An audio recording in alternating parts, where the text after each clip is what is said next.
Whoops, there we go. Good morning, I'll start again. Good morning and welcome to the Dannevirke Community Board meeting today, Monday the 17th of August.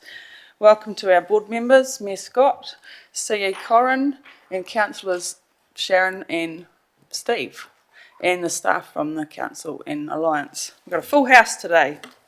Right, first of all we will start with apologies. Oh, sorry, Alison, we've got Alison online. She's not very well, so she's keeping her bugs at home. Any apologies? No apologies? Right, public forum. We have no one here in public forum, so we'll skip past that. Item 4 was the presentation of the Wackgrove Memorial Youth Award to the third place winner, Kyle, but he's not actually here yet, so we'll just pause on, we'll just put that one to, park it to one side in case he's running late. He was unable to attend the awards.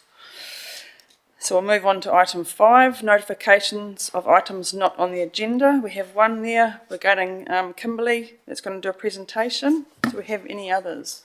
Yeah, thank you, Chair. Nick, I'm just wondering whether we could put on an item for an update on the Whitey Waters, or whether we would be able to ask questions from the report, the council report for the 24th of June, which does cover Whitey Waters. Do we want it as a separate item, or do we answer questions from that point? Just an observation. I think we just ask the questions when we get to that part of the report, probably. Okay, thank you. Anything else? Can we have Miller Street on the agenda as well? That's actually in the decision action items. So anything that you wanted on the agenda, if it's not there, it's probably because it's on the decision action items list. Okay. Yep. Okay. So we'll move that the Dannevirke Community Board accepts as a matter of late business the item regarding the Tauro District Council budget challenge results. Can I have a mover, please? Yep. Ernie, thank you. And a seconder, Ron, thank you. Any declarations of conflicts of interest?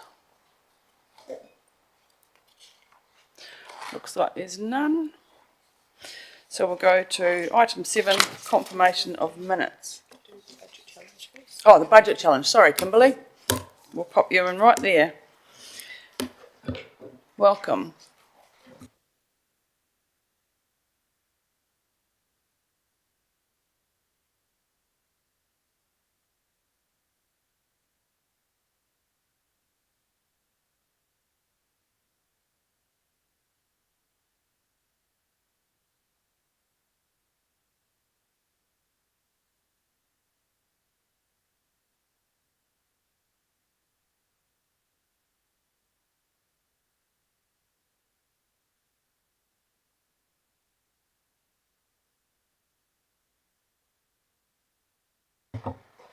Thanks, I'm just having some technical difficulties. I just joined the Teams meeting so you can all see my screen.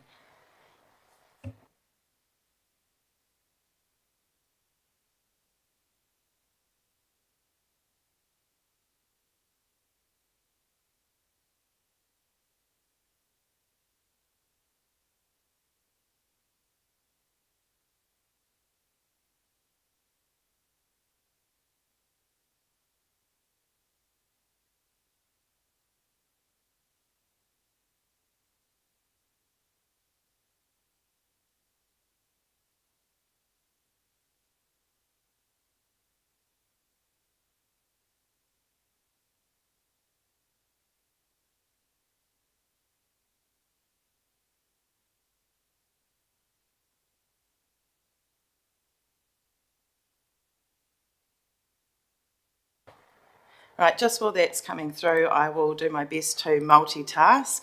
So today I am here to share with you the results of the budget challenge, which was our early engagement for the long-term plan. These results were presented to Council on the 15th of July, and this is just an opportunity to go through those again with yourselves and answer any questions that you may have. All right, thank you all for your patience while I got this up on screen. For the budget challenge or long-term plan early engagement this time around, we did things a little bit differently. So we had our budget challenge online, in person and in print.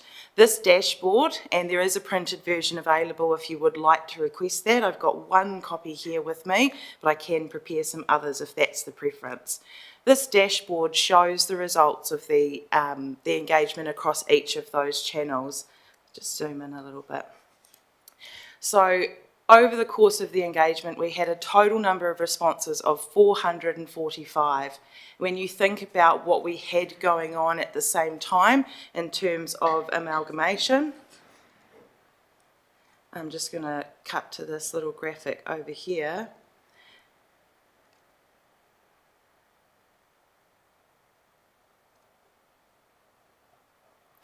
With amalgamation, when the central government announcement dropped, we had just hit our stride with our budget challenge, and you can see there that we were starting to get 30, 15, 25 people submitting a day. And the moment that the amalgamation news or reform news hit the table, it meant that not only our attentions had to shift and into the public meetings and the work that had to go on there, but also our community's attention shifted as well. And we really see that in our average submissions dropped about 70%. So the predominant channel was online. Across all the channels, we had a total of 515 comments. The comments were around the questions of what should we keep doing, what should we start doing, and what should we stop doing or do less of. The Budget Challenge Explorer has three main pillars to it. The first being the overview, four main pillars to it. The first being the overview screen, which we're on now. The second being a screen dedicated to the budget challenge. So the budget challenge screen shows us specifically what people said during the spending exercise. So 445 people. The top priority of our people overall is roading and transportation, and the lowest priority overall was consents and licensing, which is not overly surprising. When we look at the results overall, we can see how the community spent the budget, and we can compare that to how council actually spends. So you can see there is a little bit of a difference there in how we're spending funds, which actually does align with what the community priorities are in terms of roading and transportation being number one, versus how the community spent across the channels. With the Budget Challenge Explorer, you can look at how people spent online, how they spent in person, and how they spent in print. And you will see a little bit of a difference. So people that did the challenge online, they sort of started at the existing budget levels. And so when you look at the online results, you can see that it's more people coming away from the current spending than what it would look like if they started from scratch. And you can sort of see the starting from scratch view when you look at the print results and the in-person results. So this is the online, how the community spent, and that's how the council actually spends. So it's really close there. Whereas when we look at in-person, we can see that in person, people prioritised community spaces and services a lot more, which makes a lot of sense when you consider that the people who were partaking in person were doing it at our spaces and services. They are the users of those spaces. And again, we can see in print how people spent versus how council actually spends. So you can go through and explore what the spending priorities were across the different channels, but under each channel you can also look by area. So these are the print results. We can have a look at what the people who responded in print in Dannevirke felt, what the people in Ikitahuna felt, Woodville, and so on. So it really gives you the opportunity to drill down into the different communities and how they spent across the priorities, the budget spending challenge. The next pillar is the community comments section. So this is where we can look at the 515 comments that we got in the keep, start and stop space. There were 4 common themes that came through those questions. Out of the 515 comments, 173 made mention of rates and affordability. So that is our community's lens for everything, which is affordability. The second most theme that came through in the comments was around our community spaces and services, and it was a tone of protection. People love our spaces and services like recycling, and they really want to protect those.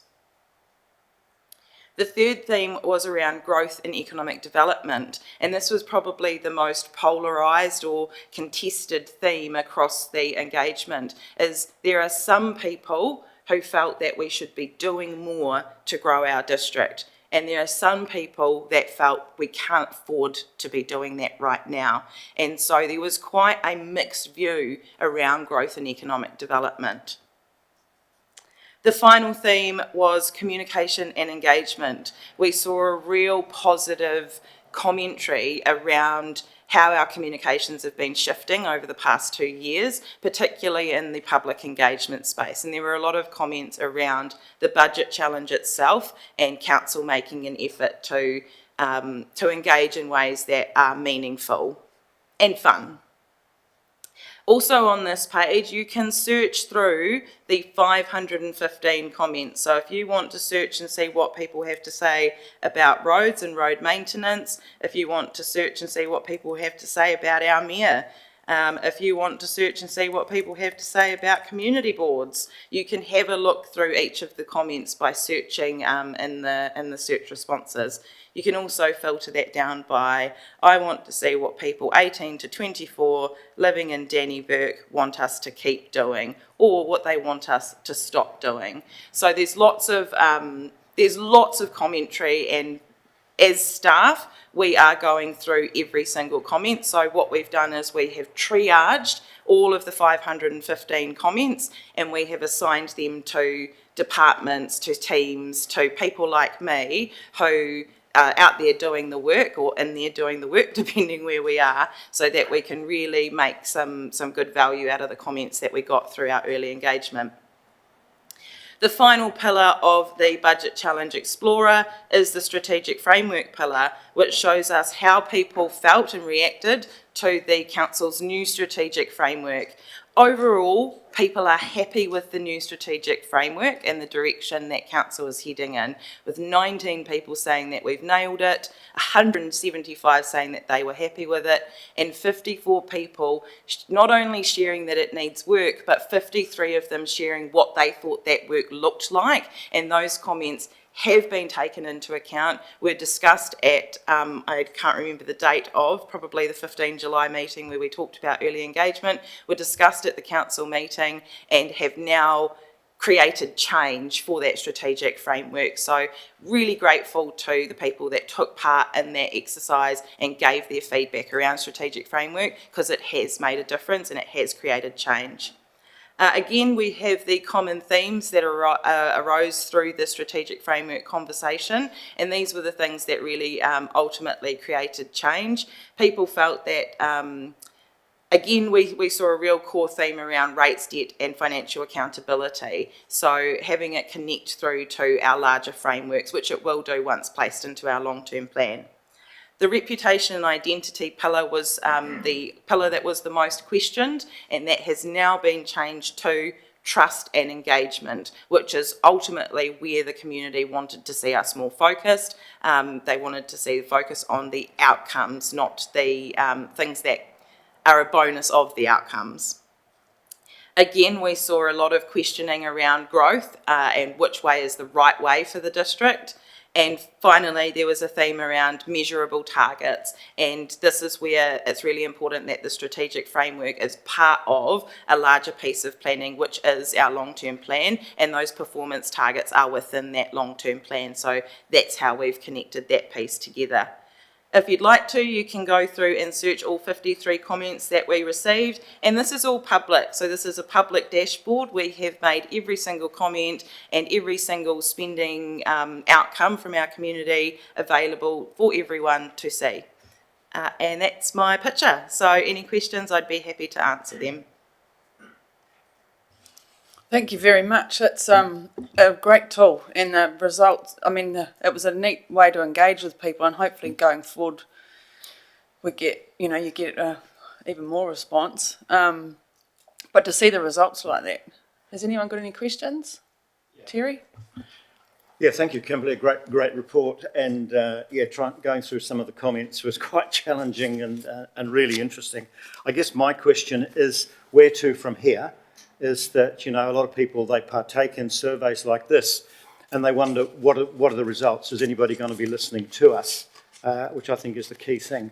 So maybe members of the council could answer that question for us, is now that we've got all of this information in our hands, some of it's really interesting.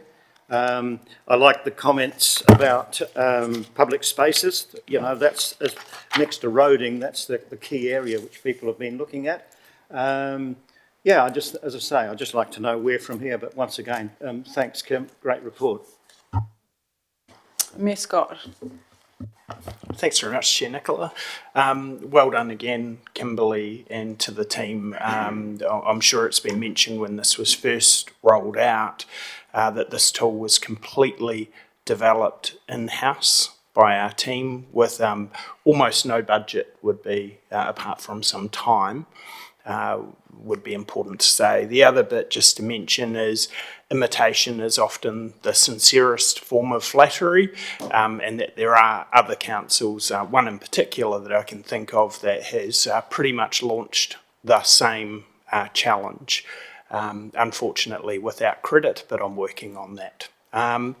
Where to from here is a really important question. The reason why council challenged our comms team to develop a different way of getting out there to get information from our community is we hear all the time we're asking communities for their feedback and people believe that the decisions are already made. What we wanted to do is, before we got right into the long-term plan and got it built, was start that engagement so that was in mind as we're developing those 10-year budgets. This is an important part of this. It would have been amazing if we didn't have government come in and drop a hand grenade on us, which derailed some of the information. But there will be some more of this happening as we work through the process. That means that the elected members will be able to sit there as we come up with options for the community before formal consultation and use what our community has told us as we're developing it. So it's a little bit of a different way of doing it. The other bit that I want to mention that I'm particularly pleased about is this isn't just going out doing a survey and only councillors look at it. This is a really transparent process. So everything that people are saying, subject to some personal information being redacted, of course, is available to the community. So if someone has said something perhaps negative about the mayor, that is in there, as it should be. Same if people have passed commentary on community boards, that is in there. The same as if they're unhappy with the level of maintenance on roading or footpaths, all the things that they are happy with. And I think that's where we need to make sure that we're still heading in the direction that we're asking people for information, other people can see that information, and then we're demonstrating that we're doing something with it. So good question. Thanks, Terry. Through you, Chair, if I could just add to that answer as well. There were a couple of key recommendations from our team around what would happen with the information that we got from the budget challenge as well. So the first being going back to public and sharing the results and essentially what we call closing the loop, but not closed, just making sure that we've given back what we received. Making sure that every single comment we received has been logged and referred to our internal team so that they're actually being followed up if there are service requests or things that people are asking us to look into within those comments. We also received some letters from students of the Tocho College. Those letters have been responded to. Each student got an individualised letter from Mayor Scott. There are some education programs that we will be running as a result, where people have shown, asked us to better educate on a service or shown a lack of understanding around how a service runs, we are taking that information as a comms planning tool.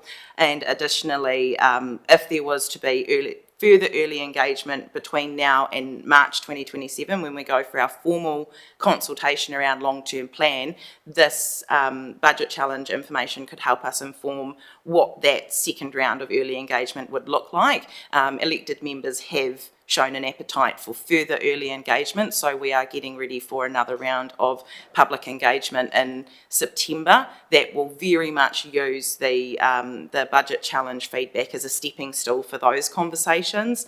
So those are some of the key actions that have come out of what we actually do with the information that we receive from an engagement like that. Thanks, Kimberly. Any further questions? Just again, amazing tool. I mean, and it's a credit to the team that it's being copied.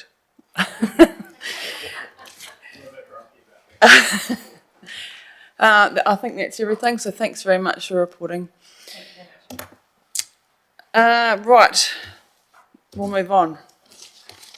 Any conflicts of interest, declarations of conflicts of interest? Looks like there's none. So we'll go to confirmation of minutes. Pages 5 to 18 from our last formal meeting. Does anyone, can we pass a motion that the Dannevirke Community Board confirms the minutes for the meeting held on the 15th of June 2026 and that they be confirmed as a true and accurate record of the meeting? I'll move that. Thanks, Terry. Seconder, Uni. All those in favour? Against, carried. Item 8.1 on page 19 through to 54 are the two Tauranga District Council reports from the 29th of April 2026 and the 27th of May 2026. There's quite a few pages there.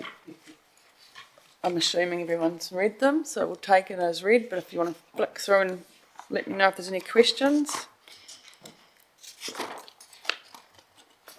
This is, Yeah. do you want to talk about the, Yeah, could I ask yep. maybe Okay. Mayor Scott? As I say, yes, it is covered. I just wanted to ask an update on the Whitey Waters, the establishment. I understand that we now have a CE which has been appointed, and the point or the location point for Whitey Waters has also been agreed to, which is Masterton, I understand. The other questions I'd like to be updated on is that, well, obviously Whitey Waters kicks into place in July 2027. When can our ratepayers start to see the new billing or the rating for water? Does that kick in after 2027, July 2027? And is there any indication of what the costs are likely to be at this particular point in time? Or maybe we've got to give it a year to bed in and people to find out what some of the costs are. Thank you. Through you, Chair. I'll reply to that. So, yes, so 1st of July 2027 is when Whitey Waters starts to deliver. Our residents won't see anything in terms of a water billing until after that date. There is conversation already underway, though, about what happens in the lead up to that. I think one of the things that we've seen in Wellington is probably, and this is one of the fortunate things about being 12 months behind, is some learnings about the way that the community were informed and warmed up to that point.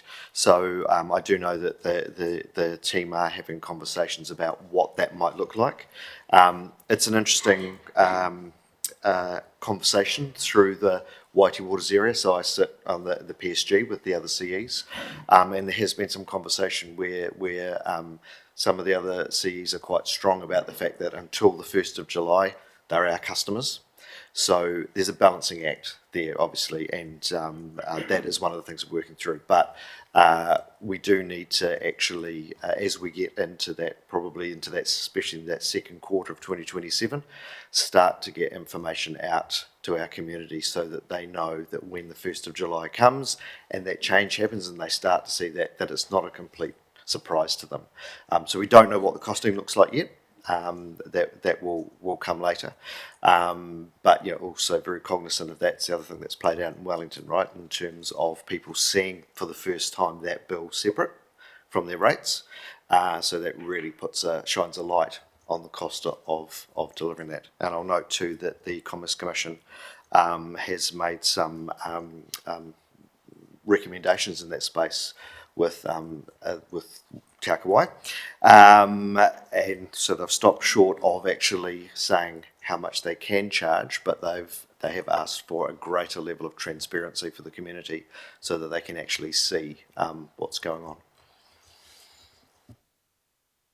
Further to that, thank you, Corin, for answering those questions. Further to that, I did note that Tararua has 23% of the shareholding for Waiti.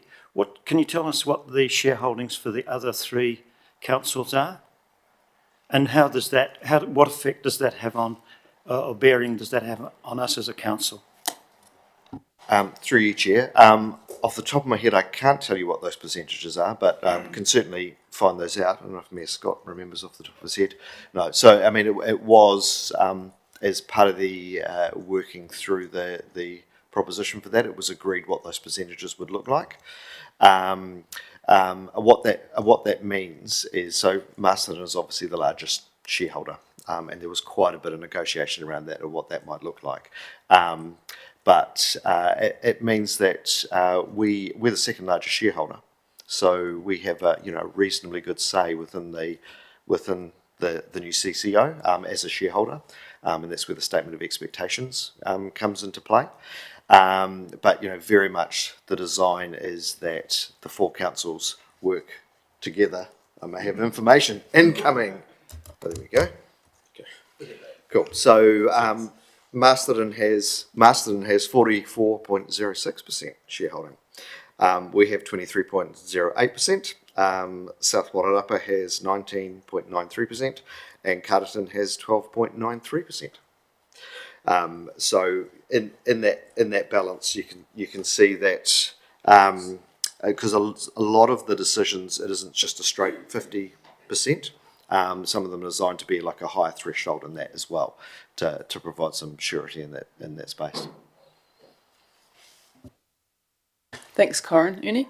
So with all these planned upgrades of the new holding tank reservoir that's supposed to be going into Dannevirke, the upgrade of Woodville, is it business as usual till the 30th of June next year, and all these jobs are going to, we're not going to see them put off and deferred for Waiti Waters? Through you, Chair. So there's 2 questions in that. Yes, it is business as usual. As always, the team will be working on those projects. Now, things may come along which cause us to have to either relook at the project, but that will be on a case-by-case basis. But until the 1st of July 2027, it's business as usual. And then those assets and projects, whether they're completed or in fly, then transfer over to Waiti Waters. Thank you. Councillor Sharon? Through you, Chair Nicola, just to add further reassurance to your question, Board Member Hines, the stakeholder forum of which Mayor Scott is the lead for Tararua, and I represent him as an alternative. He's unable to be there. At our most recent one 2 weeks ago, we talked about the saga of Wellington and how we as a stakeholder forum wanted to ensure that wasn't going to be the case for Waiti Waters. So there was some discussion there about the need for a comm strategy early next year, which will deal with that. But just as an aside from the comment around the shareholding, the stakeholder forum's a very collaborative group, and it's very little we reflect on how how many shares we might represent. So the voice of Tararua is certainly at the table, and it is very much valued now, which has been good to see. Thanks, Jen, Nicola, and I won't cover what others have. One thing I did want to mention, because it was specifically in those council minutes that you referred to, was the statement of expectations that council approved. That wasn't just a document that came through to council to approve. There's been a lot of work that's gone into that, and myself and the Deputy Mayor have taken a real interest in advocating for affordability within that document and also a customer charter. So one thing to say, and hopefully that gives some confidence, is we were able as a council to get quite significant changes to the original draft, which sets a requirement for things that the board needs to focus on. And looking at the Wellington example, I think that's been front of mind. That has been managed in a way that I would hope that we do not manage anywhere near in the same way. But that statement of expectations is a critical piece for us. One, to set the expectations, but two, to also hold the board to account. And we have a top quality board. There is a very, very strong board that sits on that company. I think the biggest concern of our local ratepayers is that Masterton doesn't get absorbed into Wellington, and that's the scary part about it. Is all this going to be renegotiated if that happens? No, and thank you for that. And look, we do have our shareholders agreement that will guarantee us a place at that table as we go through. There is a mechanism within the statement of expectations if amalgamations were to happen to have those discussions, but the company, the CCO, was also set up with a constitution that we signed up to that gives us a voice within the organisation. So I don't want to predetermine what might happen in amalgamations. Who knows where that might land? Wairarapa have two different models that have gone forward to government. But when we first signed up to that document, we guaranteed a voice for our ratepayers within there. And, just to reiterate what the Deputy Mayor said, our voice has been a fairly loud and consistent one within that group, and I imagine that it will remain as such.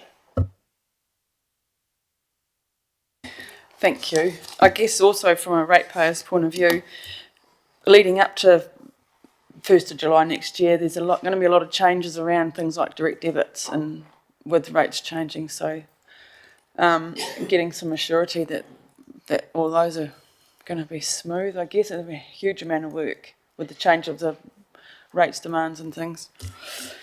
So I keep everyone up to date, I suppose.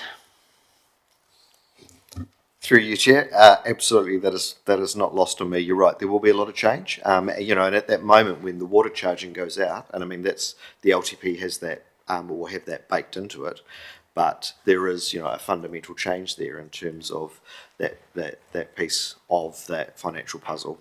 But the team are working hard on that, and there are a lot of work streams within the Waiti Waters place for us locally, right across the board, and that includes the financial aspects. Okay, do we have any other questions on those two reports? Goes up to page 54.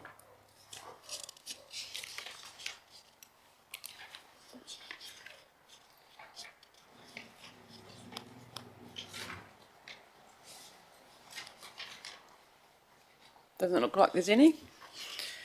So we will move a motion that the report from the Tauranga District Council meetings held the 29th of April 2026 and the 27th of May 2026 be received. Can I have a mover, please? Ron, seconder, Ernie, all those in favour? Against? Carried. Okay, 9.1. Page 55, we've got a management report. So that goes from 55 to page 80. Quite a bit of information in there. We'll take it as read, but go through and ask some questions. Thank you, Chairman. Start with Nicola. Terry and then Ernie. Yep. Page 56, item 4.2, the Tauranga District Speed Limit Reviews. Can I ask the question, is the Road Safety Committee involved with this, and are they doing any reviews on roads through, particularly for us with the Northern Ward, on speed limits? And what's the consultation process? Mayor Scott? I'll answer the first part. Thanks, Chair Nicola. The Road Safety Committee, are you talking about the Road Safety Committee that I chair? Sure. So that is not part of this process. It's a formal process. We do have some people in the room that might be able to speak to the speed limit review and be able to go through the process in more detail, perhaps. Thanks, Andrew.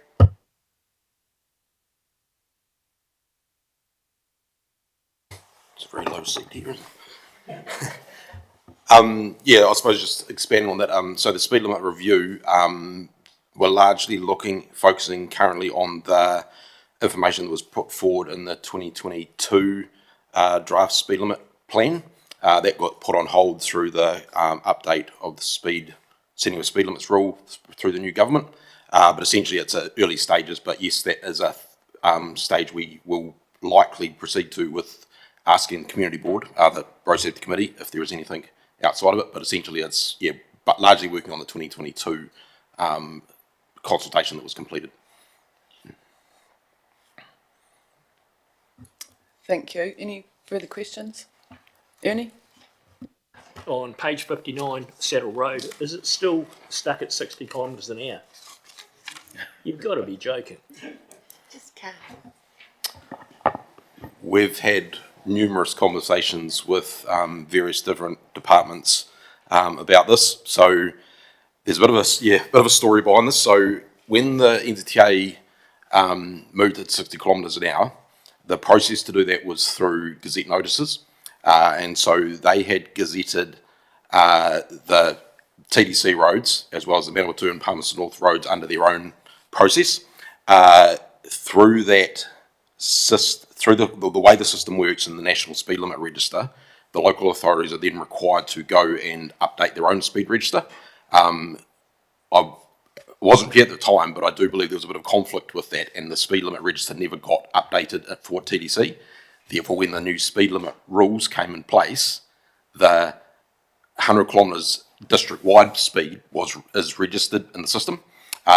Recently, I've been going back to the setting at the NZTA speed limit team and asking what's the legal speed limit. So is it the Gazette notice that wasn't, from an administrative point of view, recorded in the speed limit register, or is it the speed limit register that was set when the new rules came in? They've come back and basically said it's the speed limit with the new rules, which is the 100 kilometres an hour. So from a legal point of view, it's registered at 100 kilometres an hour.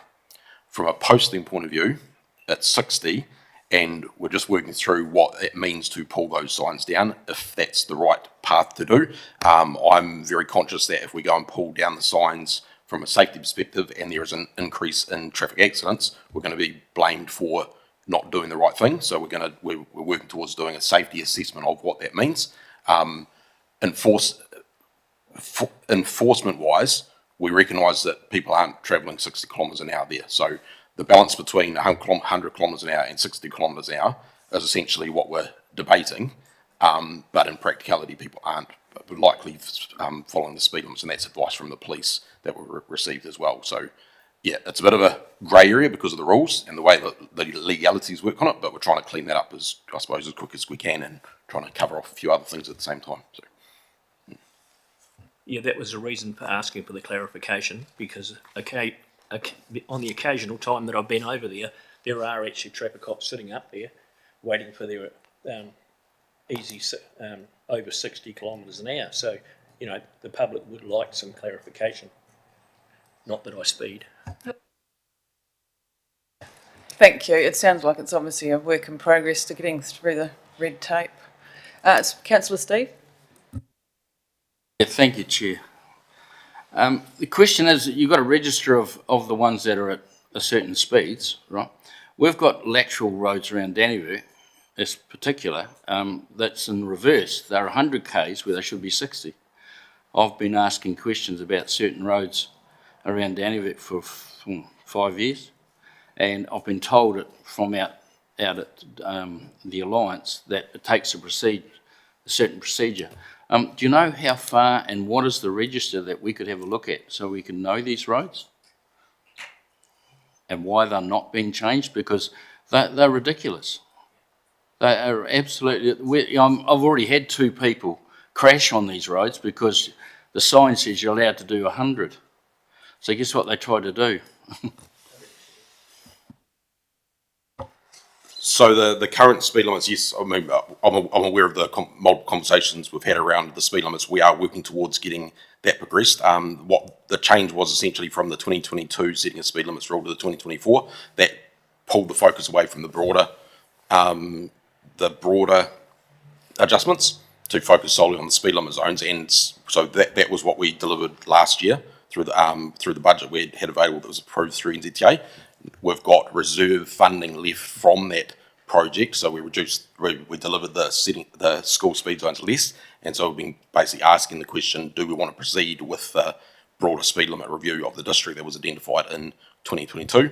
It aligns with the district plan update that's going on, because the district plan update states that the peri-urban roads is identifying what the peri-urban roads are, and that's associated with the district plan update. So I believe that was discussed last council meeting with that, and if that's been endorsed, then we've got a blueprint basically to work on now for that.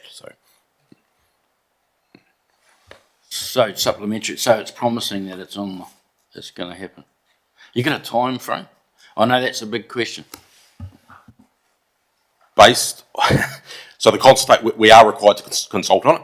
So I suppose the balance between the speed of when we deliver it is based on how much consultation comes out of it. If we keep it very short, sharp and simple, yes, I suppose the school speed zones, there were 2 sites we had to consult through that, and we pushed that through within basically a month within the internal staff resource. Right now within our team, the focus is on the NLTP bid and the network management policy, and the speed limits will be incorporated, and we're talking about incorporating the speed limit review with the policy.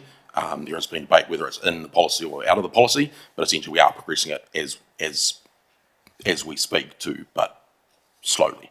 So the funding that we've got available runs out this financial year. So therefore it's this financial year it will be done, and I'm very conscious that there are some ones we need to sort out pretty quickly. But we don't want to consult twice essentially. Thank you for that explanation. Do we have any other questions on that report? Ernie? On page 66, it says that you put 3,242 cubic metres of maintenance metal on the unsealed roads, which is very exciting. Was that just for the month of June? And you only did 6.2 kilometres of shoulder removal. Was that for the month?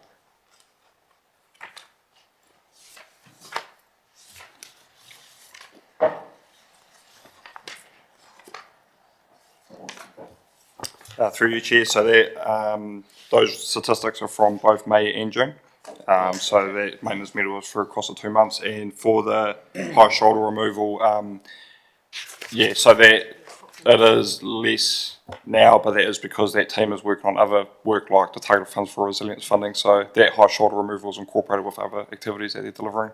Generally, we'll be increasing our high shoulder removal around this time of year, mainly because that is targeted around the reseal program.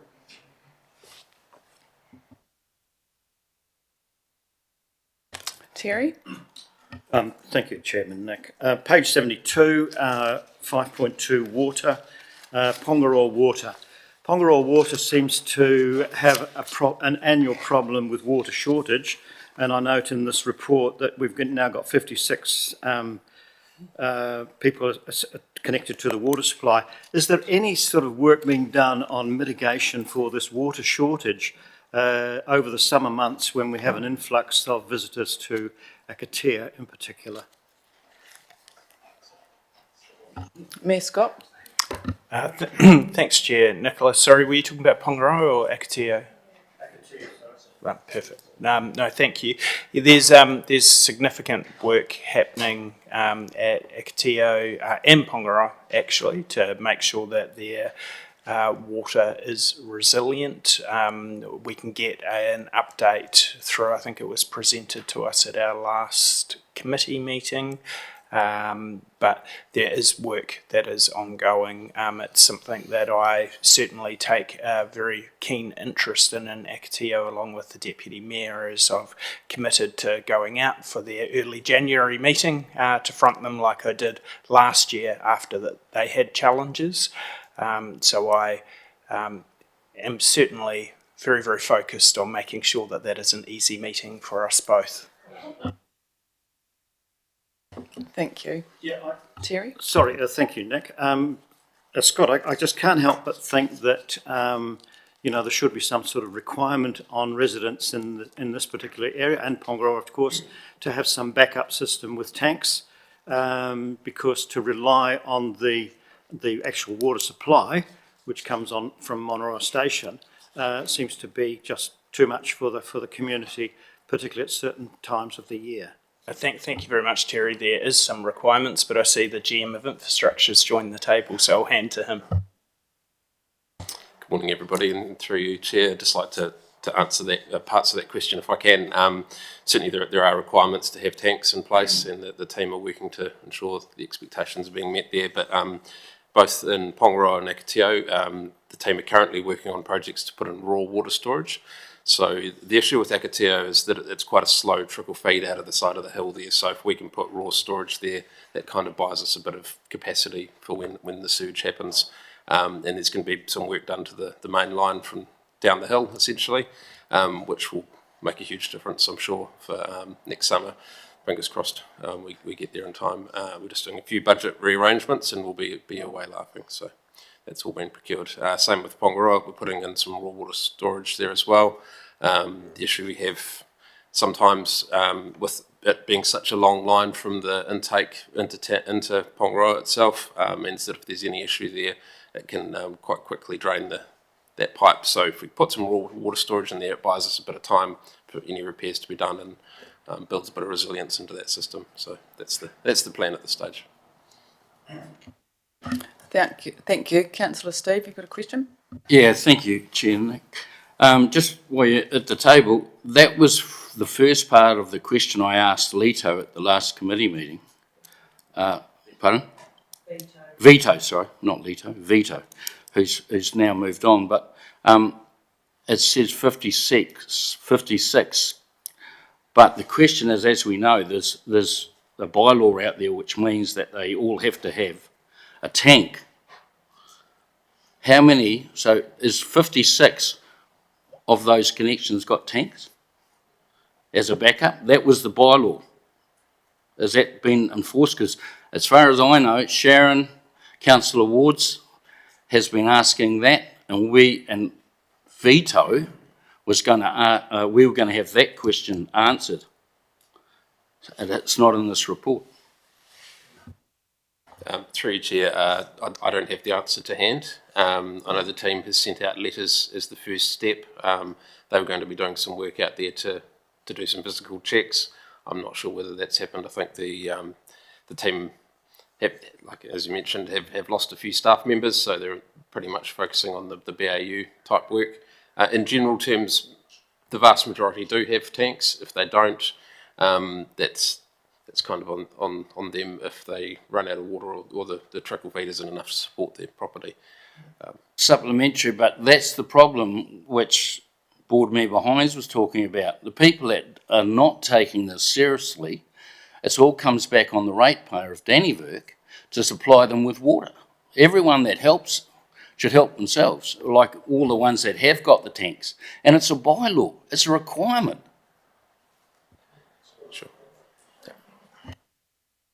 Mayor Scott? No, thank you very much, Chair. Nick, just to say, the residents out at Akatea and Pongaroa are also ratepayers, so they are paying for this as well.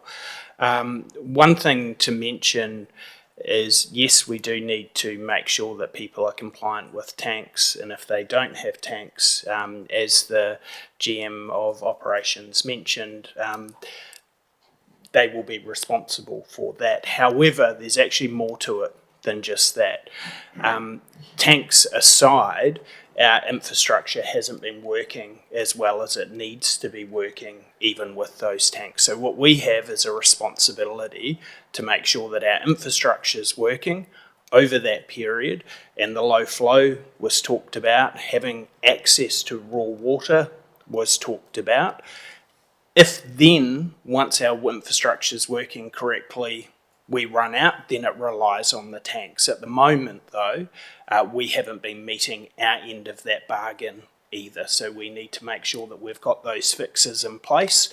But when we front these meetings hand on heart, we can't sit there and say, you need to have your tanks because we've done everything we need to do, because genuinely we haven't. So that's where the investment and the work's gone, to make sure that we're doing what we need to be doing.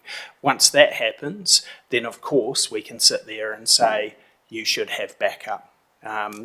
Even those that do have tanks at the moment, we're not doing what we need to be doing for them. So that's a commitment that the Deputy Mayor and myself have made with staff, and there's been a huge amount of work that's gone on in the background. So I just want to acknowledge our waters team for the work that they've done to make sure that we can get these solutions in place. Thank you, Mayor Scott. Any other questions? Deputy Mayor? Thank you, Chair Nicola. Just as an additional comment, the focus at Akatea is on the raw water storage and getting the pipeline working. Pongaroa, both Pongaroa and Akatea this year have made significant progress as a community in collaborating with the waters team here at Council. So there's been some practical and very pragmatic ways of approaching between the waters team and the local people on the ground as to how to act, how to assist the team in identifying if there is a problem and getting into it a lot quicker. So I think we're in a much better space than I've ever seen over the last few years, and it's a whole of system approach. I think it's helping to achieve that. Thank you. Ernie? Yes, I'd like to say totally agree that by using the locals that live there and actually built the scheme, more of this needs to happen, because local knowledge is everything. And the way we're turning over water managers lately, it's, we need to retain the local knowledge, the people that have the skills. In a lot of cases, they're not being utilised. Terry? Yeah, thank you, Chair. Nick, same page 72. I just want a question which I've asked before about sludge management. I'm just sort of concerned at the costs that managing sludge from our ponds is costing council, and the reason why we have to truck this off-site. Why can't other alternative measures be taken to dispose of the sludge within our district? And the reasons behind that. But firstly, the costs and the reasons behind what we're having to do. I just find it rather interesting that we have to transport sludge to the Waipukurau depot when we have these actions taking place. Thanks, Hamish. Through you, Chair. That's quite a broad question. I'll do my best, but if I miss anything, please follow up. So sludge management in general, the dissolved air flotation systems that we're using at our plants, especially Dannevirke at the moment, creates an awful lot of sludge. We've just about filled the fourth of the geo bags there. Unfortunately, they're not dewatering the way that we would have liked them to. So recently we've had approval to purchase a tool to dewater that, and it's going to be a mobile one, so we'll be able to move it between this plant and Paitoa will be the next one that needs it, because we're building one there. but we'll also be able to use it within the wider district, so we'll get a bit of utilisation there across the other 3 districts as well when they get to the point of needing it. In terms of having to ship it away, at the moment there's actually no alternate for it. There's been a few trials using it to create compost with sort of mixing it with green waste and that sort of thing. There's been a trial down in Carterton which works on a very small scale, but the challenge we have is actually what you mix it with. So the green waste that we have coming into our transfer stations isn't enough in terms of volume to mix with this material. So we're left with a material that you can't use for anything else. It has properties that mean you can't spread it, or you can't use it for anything safely. That has some sort of health implications, so it has to go to landfill. We're lucky that we've been working quite closely with Waipukurau to get a good rate for it to go there. It was there's always the competing landfills, so luckily for us it's staying on this side of the hill, which is something, but in the meantime that's the challenge we've got with sludge. And further to that, Hamish, have you any idea of the costs to ratepayers for this project? So the dewatering plant I think was around $300,000 from memory. I don't fully quote me on that. I'd have to go away and have a look at the exact number. That will pay for itself reasonably quickly when we're not having to send a whole lot of water-bound material up to Waipukurau, which is good. The disposal up to Waipukurau, I couldn't tell you off the top of my head, but it does cost a reasonable amount to get it there. Good, thanks Hamish. Thanks. Thank you, Hamish. Ron? Yeah, just diversing a bit, going back. How many times, and this has been asked by many ratepayers, does the council reseal a street in Dannevirke? And what I mean by the resealing program, some of the seal is now getting yay high. The crown on the road is getting a lot higher. And you've got to ask yourself, why do you just keep putting it on and then the same problem comes back a year later? Do we have a policy of grinding some of these roads? Because the crown on those roads, and then the water runs off, and next thing you've got all the gutters not taking the water as good either. What is the policy on resealing, and how many times does a road in Dannevirke or a street get resealed? Because it's not improving anything. It just makes the crown go higher. Through Chair. So in terms of the life cycle of our roads, especially our urban ones, they're designed for the water to shed off. We don't want it to sit on there because that's how potholes form. So that's the first part. The number of layers is a factor in how they decide when to rebuild the road. So a little bit like a weatherboard house, you'll paint it a certain number of times before you have to replace the board underneath. For our roads, it's somewhere around 4 to 5 times, because by the time you have 4 or 5 layers of seal on it, that starts to become unstable. So in some of the roads that have had lots of layers, you'll start to see it deteriorating quicker and quicker, getting more and more potholes in it, and that kind of tells the Andrews of the world that it's getting pretty close to needing a full rebuild. The rebuild is significantly more expensive than putting another coat over top. So a bit like the weatherboard itself, much easier to put a little bit of paint on top, fill a few little holes than it is, and put a new coat on top than it is to replace the whole thing. So that's the way they're managing all the roads, and looks like Dan's going to come and add his 2 cents in there. Just through you, Chair, so just to put an example in regards to what Hamish was referring to, so in regards to what we call rehabilitating a road, which means we're basically resetting it back to new, so taking off all the old seal layers that are on, maybe fixing the pavement that's underneath, doing some drainage work.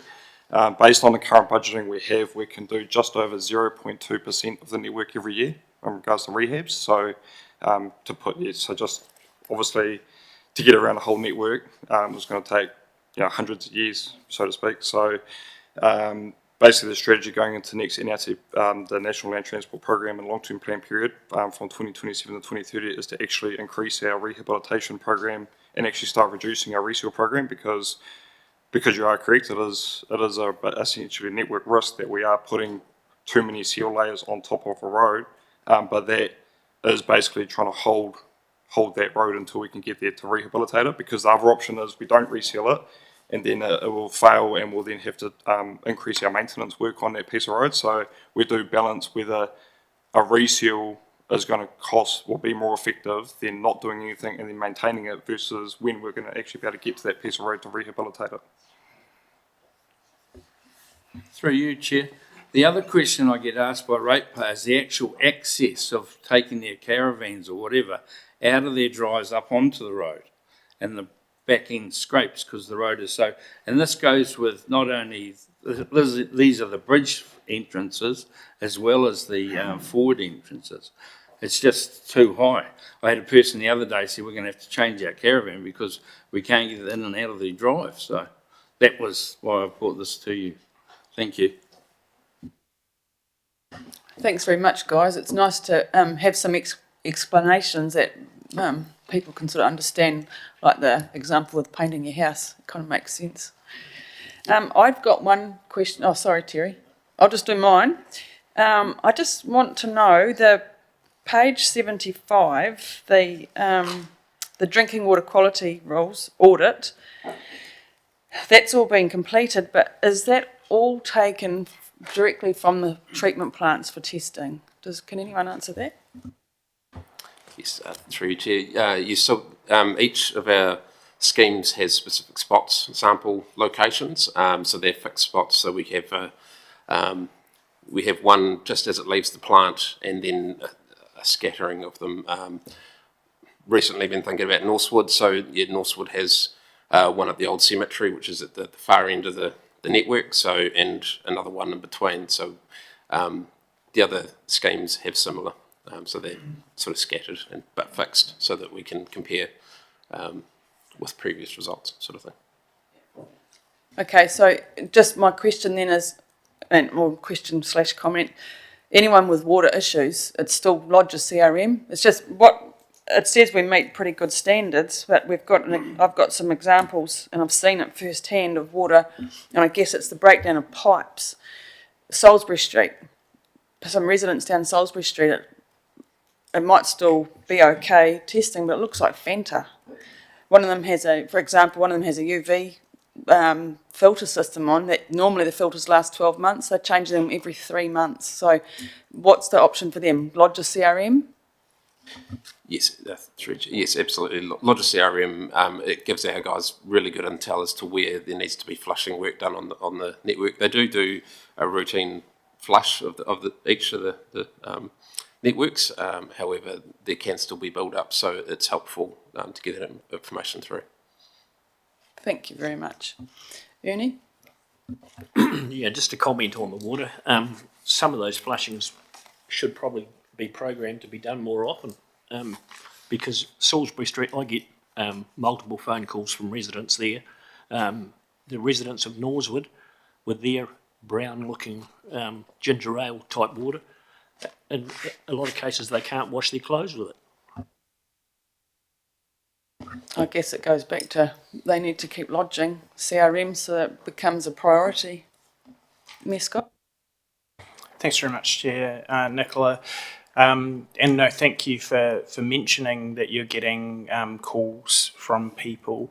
I suppose my question back to members of the board is, when you are getting these questions, if we're getting multiple questions from houses in the same street, are you encouraging them to do a CRM or feeding that through? Because I think that is really important to make sure that flushing's happening. I haven't had a direct approach about that street. Certainly Northwood I have, but yeah, just a question back to the board of, if people are coming to you, are you either doing a CRM or are you encouraging them to do CRMs as well? I know Board Member Christensen has followed up some with me that I've followed up, so that's happening, but I just want to double check. Thank you. Yeah, I'm definitely encouraging CRM, so hopefully they're doing that. Terry? Yeah, page 81 of the management report. I do note that, you know, the earthquake strengthening update is very much ongoing, but it is only next month, which we're supposed to be getting the report from government on what the standards are going to be. Sorry, Terry, that's actually the next. Sorry, have I jumped over? That you've jumped a page. Oh, sorry. Yep. Right, okay. I've just got one last question. It might have been happening for some time and I didn't know. The tyre wires down at the transfer station, page 77. So can we now pick and dump tyres now for no charge? Is that correct? Through your chair, yes, that is correct. We've become an accredited, I guess, tyre-wise organisation. There's been a few hoops to jump through, so yeah, we now have a dedicated spot that you can drop them off as long as they're just the tyre, not the wheel, preferably. Thank you. That would be helpful. Oh, that's great, because there used to be a huge cost to get rid of them. Yeah. You've got something, Ernie? Back on page 74, item number 1, the Dannevirke Southern Trunk Sewage Main Upgrade. Which part of the system is that? Through your chair, so it's essentially Miller Street down to the start of the siphon, and I think is that the main part of it? Yeah, down Eastern Street as well. So that's why that intersection of Miller and Eastern Street, the rehab has been on hold for a while because we've been working through the project to upgrade that siphon, which is a critical part of the Dannevirke's wastewater system, reticulation system.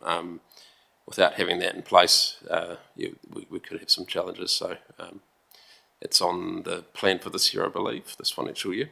I'm trying to get that project at least started before the CCO set up.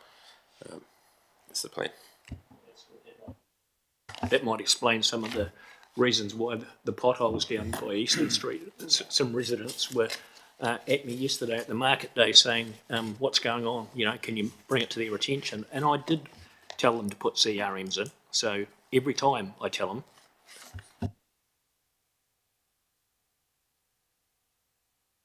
Right, thank you. That was a great report. Obviously, a lot of information, and Ernie's got one more. No surprises. Page number 79. Are we still in that scope? Yeah.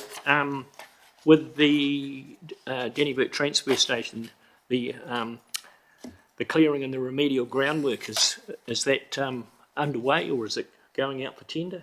How far advanced is it? Because it's looking tidy at the moment.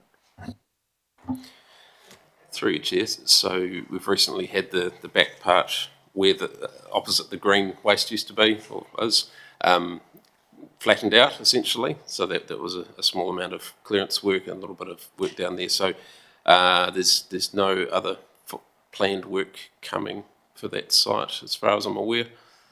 They're pretty much there.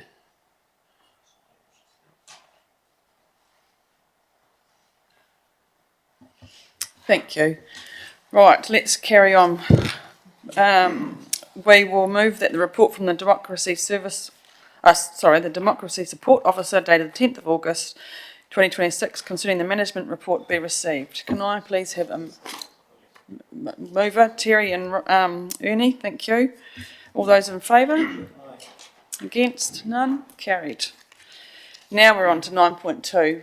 Terry, which is the decision action items. So we'll just go through those because a lot have been completed, but there's a couple on hold and a couple in progress. So page 81, that's the first one for you, Terry. Right, thank you. Sorry for jumping the gun there, but yeah, obviously there's a lot of community interest in where we are at with the earthquake strengthening of buildings, particularly in the CBD.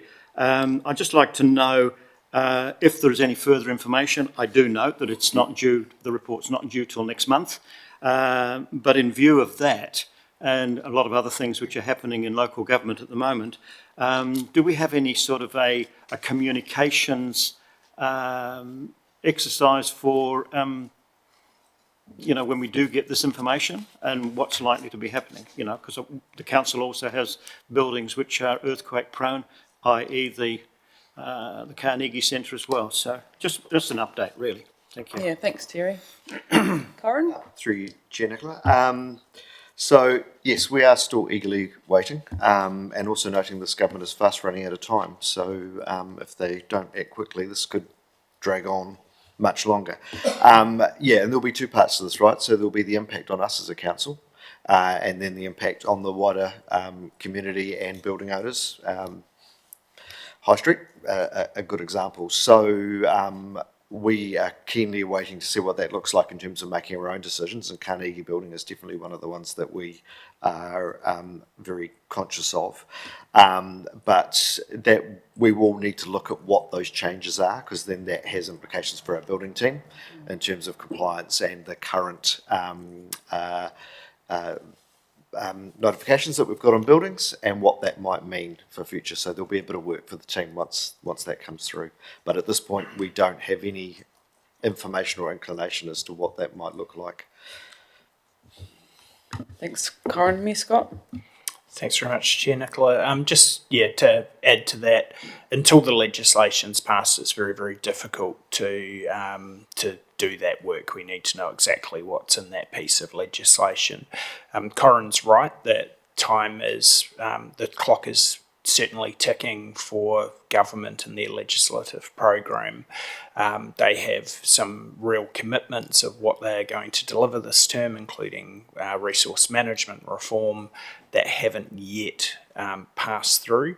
I also just acknowledge that the minister who is responsible for developing this, we had a visit from him in Dannevirke before this was announced, is no longer a minister or part of the government, so that who knows what impact that might have on the time frame of this legislation passing through the House.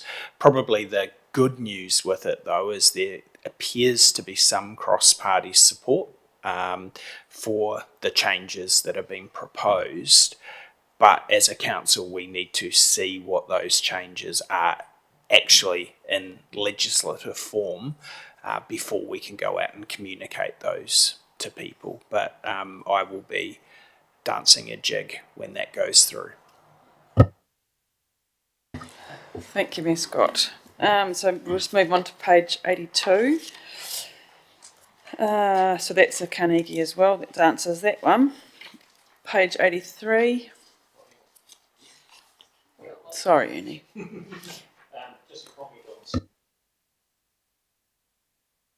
A comment on Stanley Street. It's looking a lot better,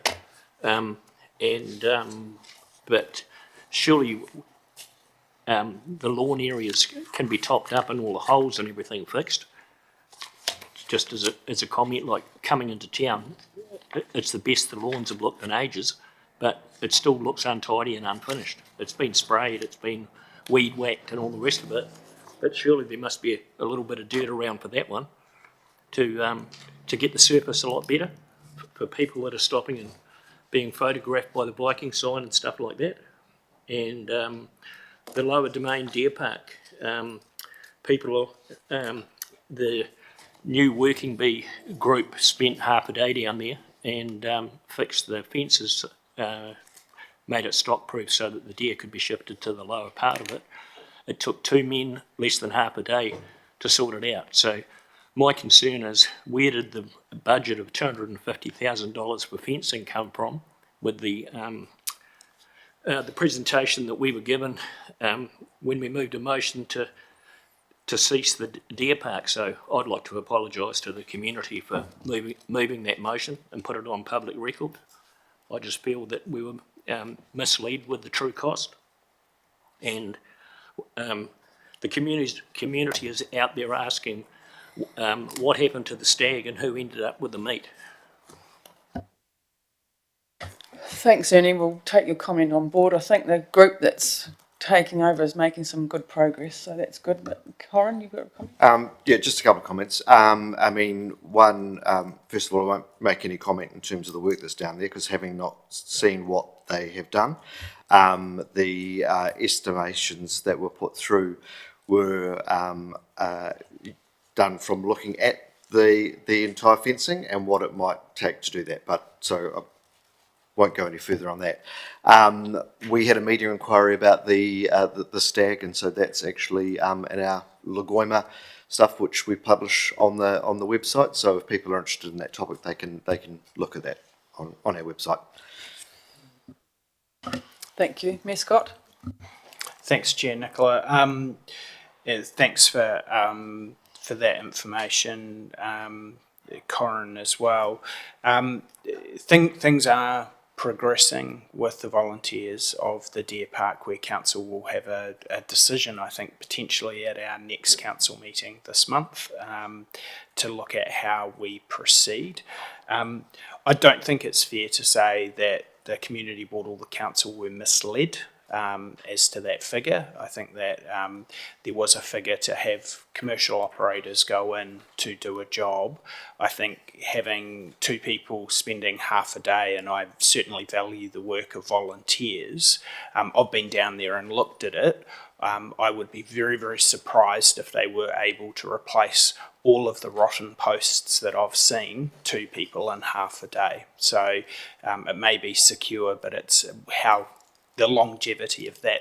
I also think to mention that group does not think all the work has been done, because they have a whole lot of other programmed work coming in. So to conflate two people doing half a day's work with completely fixing the problem, I don't think is a fair assessment. But there has been some learnings from the Deer Park situation. There certainly has been from my perspective as well, and I think it is good to acknowledge that. And I'm just really encouraged that we have community members that are wanting to volunteer and donate their time and resources for the betterment of the community, but also to acknowledge the council staff that are working really hard in the background to make sure that that works in a sustainable way, and one that is not going to materially impact ratepayers, because we do know that affordability has to be a top priority of this council. So I just wanted to make those comments, Chair. Thank you, Mayor Scott. Totally agree. So we are still on page 82, 83. These are all complete in green. 84.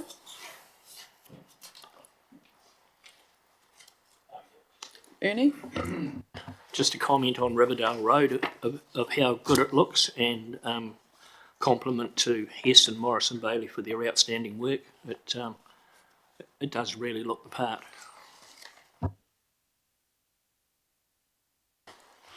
Yeah, I'm sure those residents will be thrilled to have it open. 84, 85.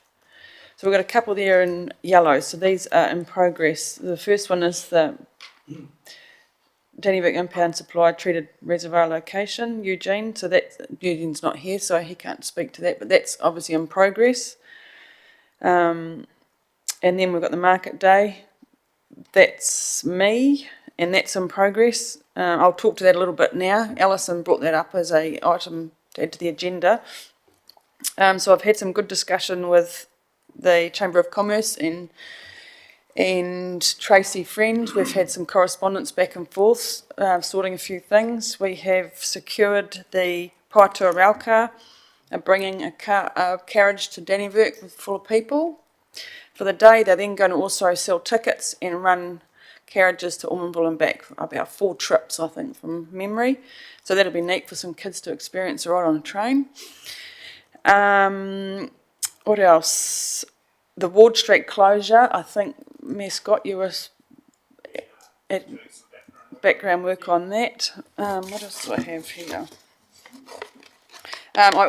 We had, at our last informal meeting, we had Kathy Massey from Kathy's Corner and Derek's Electrical came along and had some concerns about the market day being taken away from retailers. So we took that on board, and we had a good meeting with Kathy and good discussion. I've also been to see her since then, and we've got a plan. So in effect, in a nutshell, we're still going to have the 2 market days the one in Hawke's Bay Anniversary is going to be run by the retailers with a bit of support from the community board. I'm going to help out with the stall holders and things like that, getting them. So we've done a list of all the high street. Kathy and I have gone through it. We've got some information probably going out this week about the 2 dates and getting some people on board. So the retailers are sort of taking that one by the horns with our support, and then we're going to focus on the Christmas parade day in conjunction with the Chamber of Commerce, of course, and try and make that a really neat day out for the community and keep people in town longer. So it's all work in progress and it's looking pretty positive. Alison, I hope that answers all your questions. So then page 86, we've got a couple of yellow ones there. The sludge we've already talked about. The lights, that was mentioned in one of the other reports too. So I just want to ask a question. Because it's not a council responsibility, what is the best way for people to notify NZTA that the lights aren't working, please? Through you, Chair. So I suggest that the best approach would be to put a request through NZTA's customer request system. However, I'd imagine that we, through council, will still receive some customer requests, so we'll be happy to pass those on to NZTA if we receive them directly as well. Okay, thanks very much. Noted. Then we go to the Ormonville Viaduct project. That's still in progress. Terry, do you want to speak to that? Absolutely, yes. The project is certainly back on track, and I've had some discussions with Corin, which have been really productive, and I've been negotiating or discussing it with the person involved with the project at Ormonville, and hopefully we're going to be moving forward in the very near future and hopefully see that project completed by the end of the year or early next year. Excellent, thank you. Corin? And I'll just, through you, Chair, I'll just add that I'm looking forward to taking a trip out there with you, Terry, in the near future. Do some train spotting. On to page 87, 88. We've got one there in yellow, which is the high street trees in progress. We have had some reports and some correspondence on this. I guess it stays as a work in progress and we have another discussion. Ernie, I know what you want. Well, we had our little walk down the street the other day when we changed the flags and everything, and everybody agreed how untidy the town looks. And those trees just are absolutely hideous. Yeah. I think it should go to public consultation at some time, whether we look towards replacing them with something that's not going to make a mess, it's not going to cost a fortune to prune all the time. If we're talking about cutting budgets and having a rate capping of 4%, I think they would be the first thing to go. And if they're like the ones in Victoria Avenue, they'll take a day to get rid of. I think I don't know if High Street looks untidy. I think we were making comments more on the trees and the grass. So we've got some reports. I think we probably need to work through a wee bit more and go to council maybe with a public consultation. It's finding out if the trees were paid for by council or they were donated. There are plaques on them as well. So we want to maintain all of that. But I think we all agree that something that sort of stays green all year round and doesn't need a lot of maintenance would be possibly quite beneficial. Mayor Scott? No, thanks very much, Chair Nicola. And it's really encouraging to hear that the community board will be looking at some of the background and weighing up the different costs and the implications and consultation. This is a prime one to be looking at and working through our long-term plan process, and I think that this will be really helpful, where I would like to see our community boards and community committees not just commenting on council's recommendations or consultation items, but actually putting some things forward that we can be working them through as part of our process. So definitely having the backing of the board and having a view, but also having an understanding of what people in the Dannevirke community are wanting would be really helpful. And we are, Board Member Christensen was right, we are moving into a different environment. So having a look at it through a lens of there might be a bit of expenditure, but overall we're going to be saving X amount of money will be a really important part of our consideration. So I'm really grateful that the board is looking at things like that in a constructive way. So thank you. Thanks, Mayor Scott. Ernie and then Corin. At our interim meeting last month, I also said, could we have an indication of the costing, what it costs to maintain them? It's in there. It is in there, is it? Yeah, it's someone in the reports. Corin, and then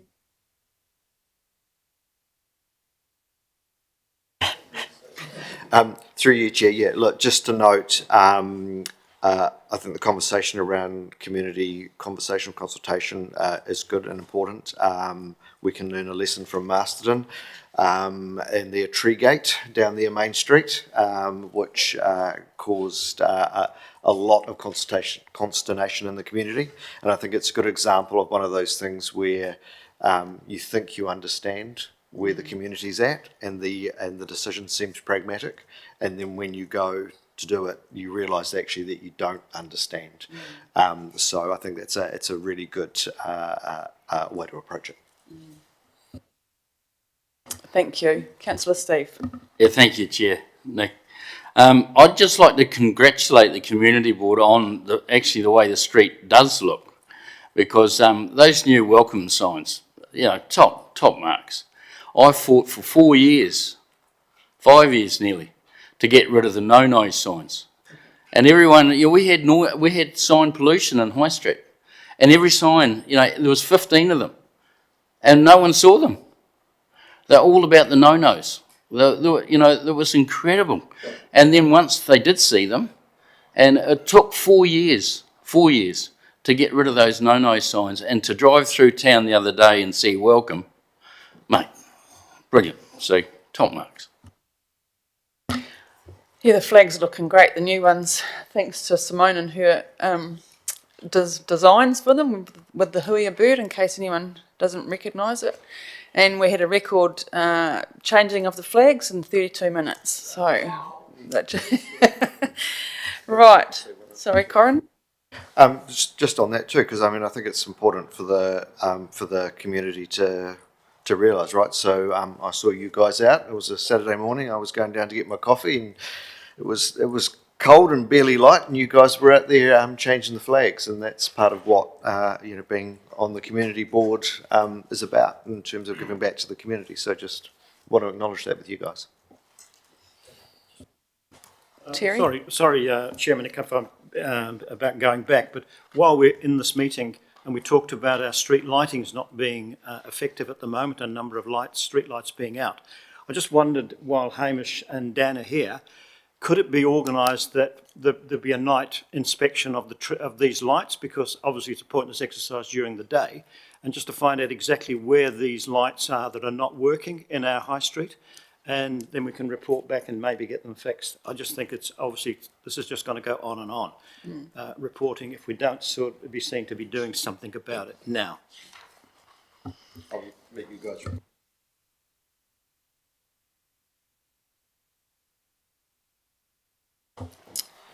Through you, Chair. So in regards to the council maintained streetlights that we have around our local roads, we do look at doing, we do have streetlight inspection programs. So whether we do them at night or whether we talk to the power providers about having them on during the day, so that can be inspected. But in regards to the high street streetlights, because they're responsible of NZTA, we could liaise with NZTA in regards to whether they are going to undertake inspections on the streetlights, or whether they, would like us to do that, but they would obviously have to fund that, because that's NZTA, NZTA owned and maintained assets.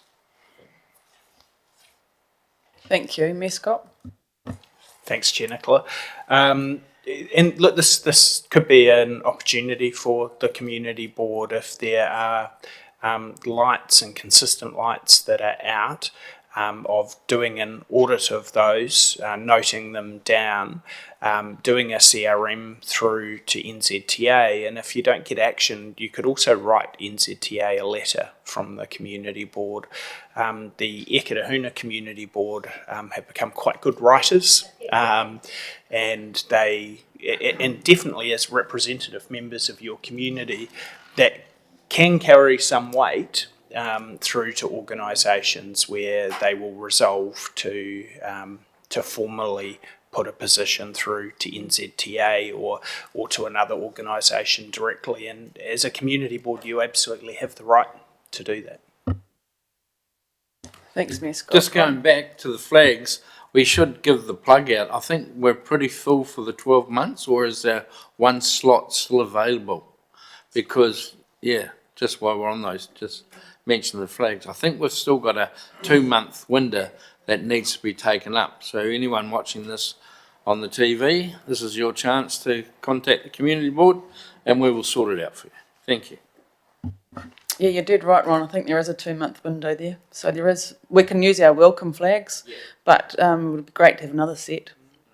So just on that decision action plan, so I guess just going back to the trees, I think maybe we do some work behind the scenes of Ernie with your expertise with costings and things, but just to give the some sort of grunt to it before it goes to, say, public consultation. And then the lights, how about we do a pub crawl? Okay. How about we do a community board? Can that be minuted as the deputy mayor? I'm happy to help with that if we could do a drive up and down the street one night. Yeah. Councillor. Yeah, that's what I was just going to mention, because if no one took it up, I don't mind doing it. But here's the easy part to do. When you do the drive up, don't say it's outside shires. On every pole, there is a number. So please take the number. And because don't forget, we're talking about two things here. You've got street lights and under veranda lights. And as far as I know, the under veranda lights are subsidised and paid for by Scampower. So that's, it's a very good, because they are controlled by the off-peak ripple, okay? So I'm pretty sure I'm right on that fact. I could be wrong, but who knows? But yeah, if you need a hand, I'll gladly. There's 3. I've already done the drive up, but I can't give you the number. But it's not as gloomy or doomy as you think. Oh, maybe we, outside of the meeting today, we work out a date and get a few of us together. Yeah, tonight. Yeah. Could I qualify the distance you're talking about? Are you talking from Cushings to Rauwhiti, or you're talking from the Domain, or which area are you talking to? Let's do the whole shooting box. Do it once and do it properly. From Mangatara. Okay. Yeah. So, yeah. All right. We'll sort that out later. Very good. Moving on. Where did we get up to? Page 88. We sorted that. Page 89. So after this report on page 90 through to 92 are some comments from the GM operations. Has anyone got any questions to these? Yeah, I think that's all there. It's just commentary regarding those decision action items, so it's nice and clear. Ernie? I'd just like to acknowledge the item 6 on page 95. Topgrass Road has been sorted. The roadside heavy vegetation has been trimmed. It looks outstanding. So thank you for listening. Thanks for your positive comments, Ernie. You're really... Okay, so let's carry on. So we'll move that the report providing an update on decision action items be noted. Can I have a mover, please? Team? Oh, yep. And a seconder, Ron. All those in favour? Against? None? Carried. Okay. Report 9.3, the Portfolio Program Project Report on page 97.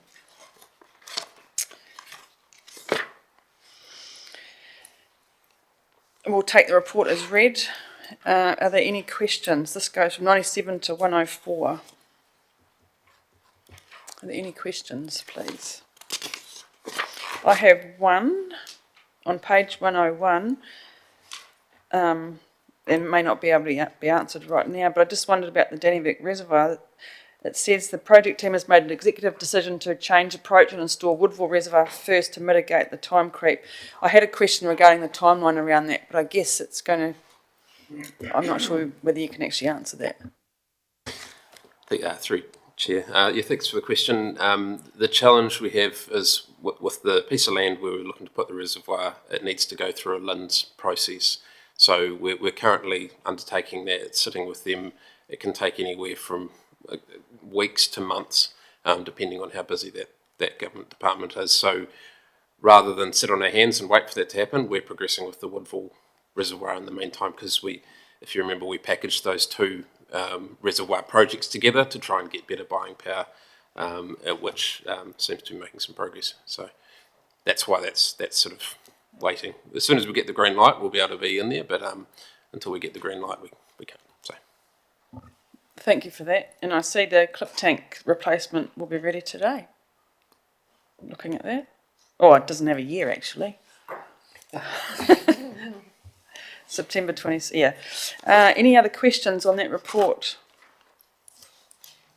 Looks like there's none.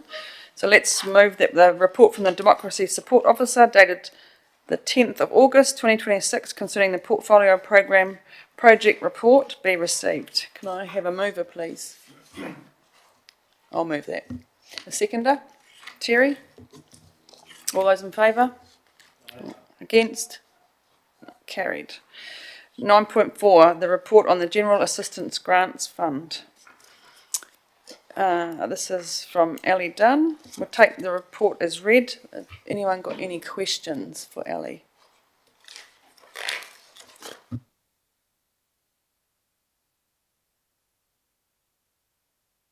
No questions? Oh, Terry? Chairman Nick, I guess that we will be advertising this round now. Is the round for September? Is that correct?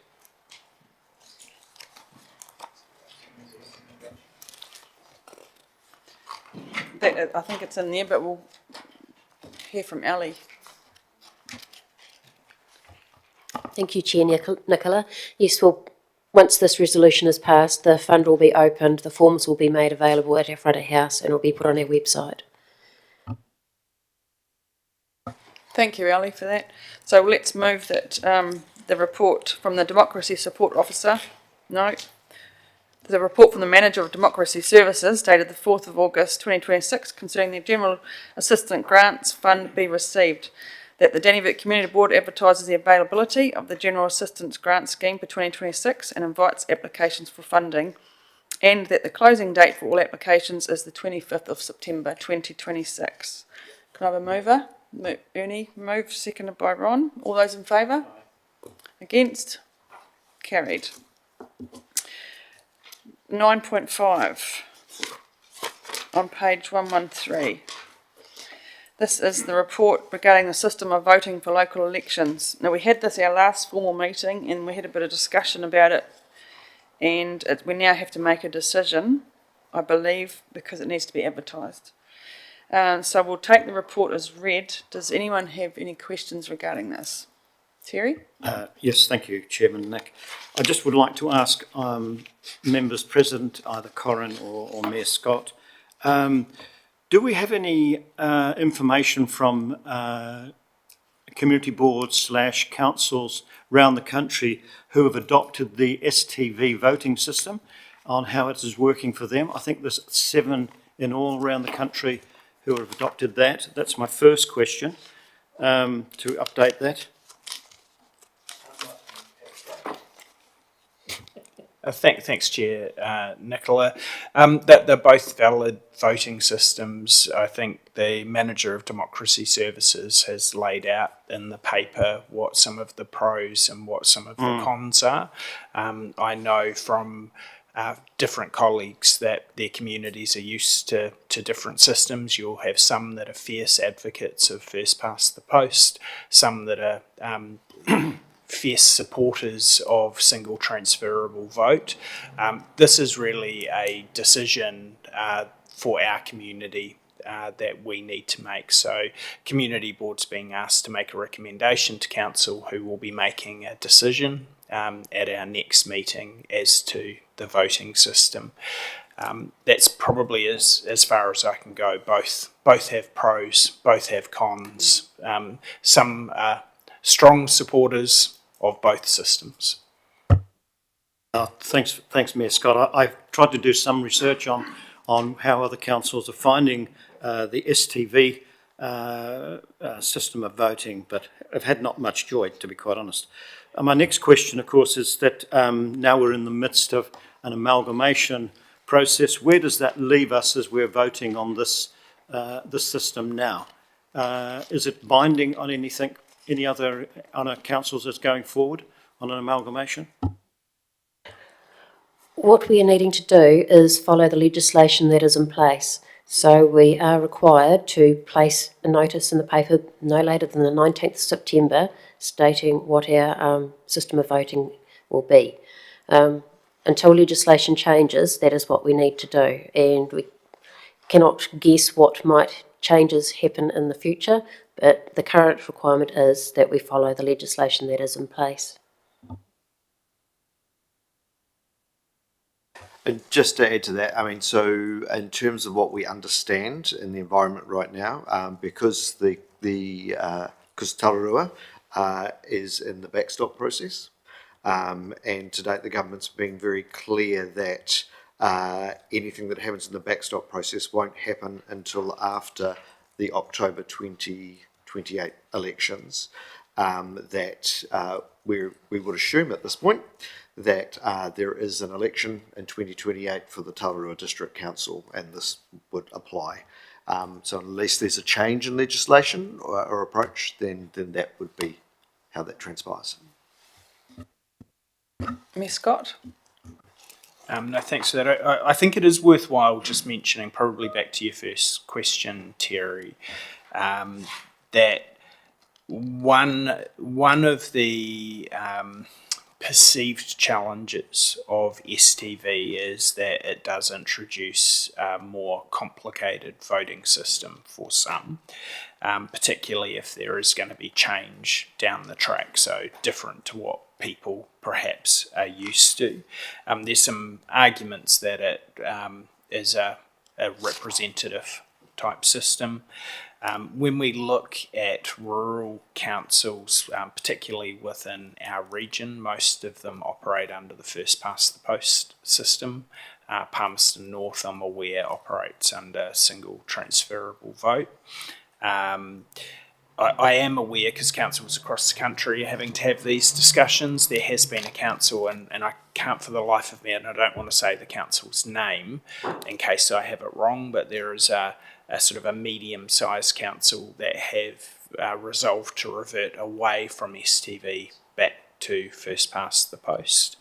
But I suppose that those are the things that we as a council are going to need to weigh up, and we certainly would like to have feedback from our community boards as to what their view is. Thank you, Mayor Scott. Does anyone have any other comments on this? Do we have to put it to vote? I've done a little bit of research, and I did ask some questions last time, which is why we ended up putting it off, but I can't help but think for the example we have in section 5, that the votes, they don't get wasted as such, but it means that they go down the ladder. So their first option is number one, and if number one, for example, in this case, jumps to council and comes off the community board list, then those votes are actually then not utilised as such. So then they get reused. For me, it's like they're less votes wasted. I don't know what everyone else thinks. Terry, you've got any comment? I agree with you, Chairman Nicola, that that STV probably seems a much fairer process for local government elections, And I'm thinking down the track that when we go into an amalgamation, whichever way that be, none of us knows at this particular point in time, but we could get fairer representation across our district. That's where I'm looking at, and I think the whole thing about amalgamation is fair representation for Tararua. And that's in the front of my mind all the time. Okay, so I guess the next stage we'll put it to vote. Which option? Is that right? So, Ellie, is that what we need to do? So, For the council report, there will be a sentence in there reflecting the Dannevirke Community Board's preferences, whether it prefers first past the post or single transferable vote. So it's helpful if you could specify which one you would be in support of. okay, well, based on what I've done, I think for myself, I'd like STV. And I don't know what anyone else thinks. Terry? STV for me. Yeah. And Ron? Have you got any ideas? I'd like first past the post, to be honest. Yeah, I'm with you, Ron. Alison, what are your thoughts? Hi everyone. Yeah, I have thought about it. And for me, I guess going into, if we do go into an amalgamation and whether or not that happens, I guess with my experience, I'm gonna say first past the post. But yeah, it is quite a funny environment if we, broaden our horizons in terms of council. But I just think it's a bit STV if we change so suddenly. It's a bit confusing for our community, going from such a easy way to vote and then a very complex way. But that could be subject to change. Thanks. Thanks, Alison. Mayor Scott? Thanks very much, Chair. Nicola, it seems like there's a view at the table with three. I did just want to make sure that there wasn't confusion about any potential amalgamation, which I'm certainly not convinced is going to happen. But if there was a different governance structure created through amalgamation or through other mechanisms, there would have to be figured out then what the voting system is. It's not that the voting system that we have would carry on into a new entity. A new entity would determine its voting system. So just if people are basing their decision on that, I just thought I'd clarify that, but it seems like there is a majority view of the board. Thank you. Yeah, that was one of my biggest concerns, was this was what's going to be set in concrete, I guess. So we'll pass that report. Obviously, it's clear that we've got a 3-2. So the report from the Democracy Support Officer dated 4th of June 2026, considering the management report be received. Can I have a mover for that, please? Ernie, second of Ron. All those in favour? Against? Sorry? There's 3 parts to that. Are you picking up resolution date? Sorry?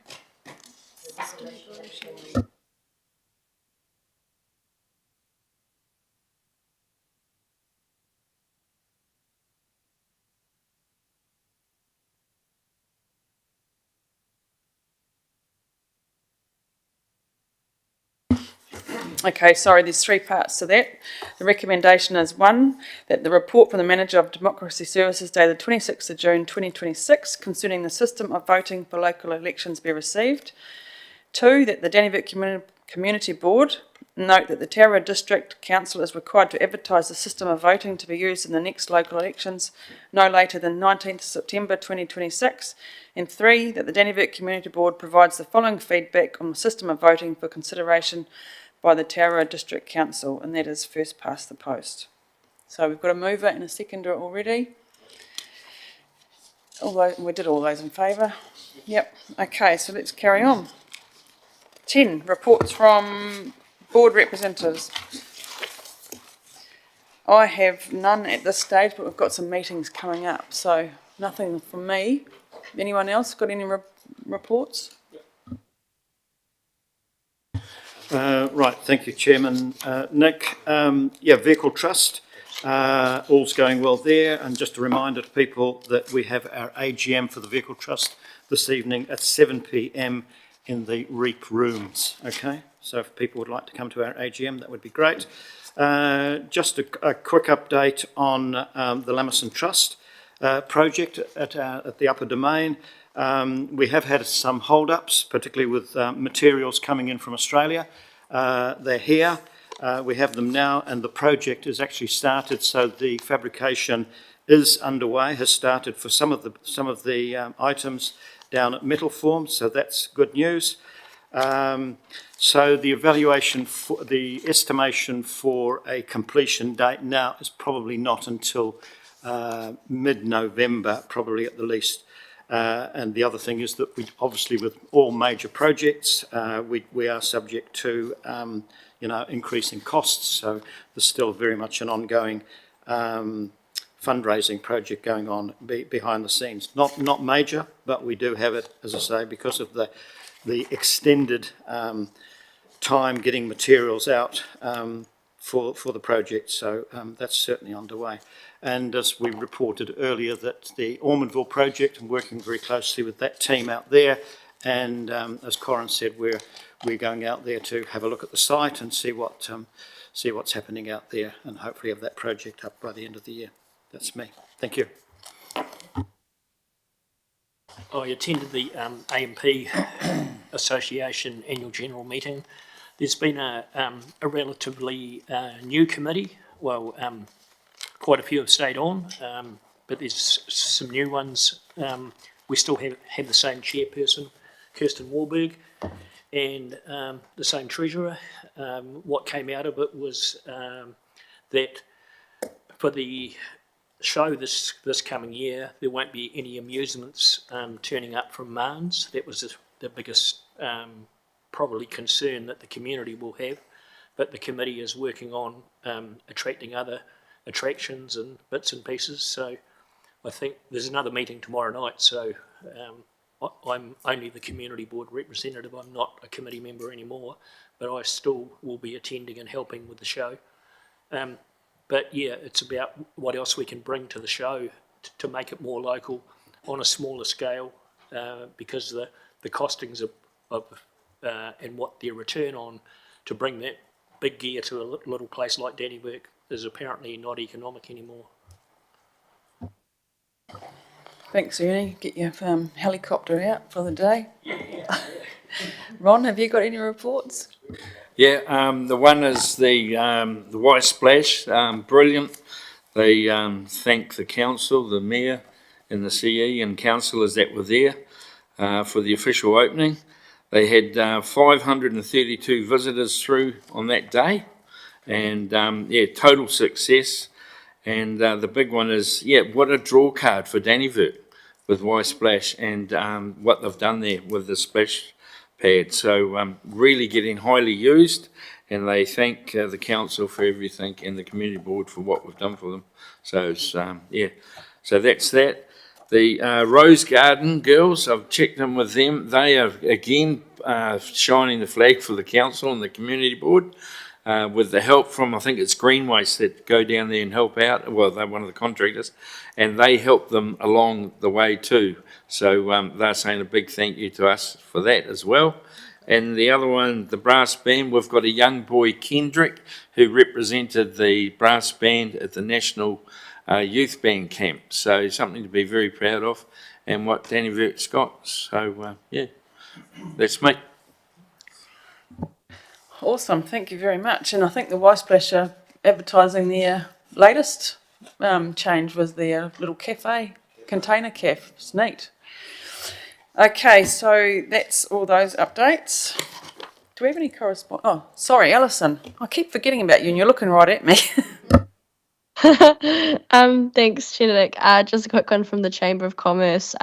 We've just had our AGM for the year, and so we have one new member joining us on exec, but with that, 3 exec members will be leaving just due to other commitments. So hopefully we can get some other people on board in the near future. Our service spotlight is live for the months of August and September, and that is Activate Gym. So thanks to Irina and her team for letting me come in and film them. Also, our last After Fives was at Dart Panel and Paint. So thank you all for everyone that attended. It was very well attended. I noticed that Mayor Scott and a few other members from around the table were present. And there is also a business continuity event that REAP and CEDA are hosting that is on the 18th of August. And so Chamber is trying to help with the promotion of that. So I believe that there are still some spots available if anyone wants to go, or if anyone knows anyone. It's at the REAP on the 18th of August. But yeah, that's all from me. Thank you.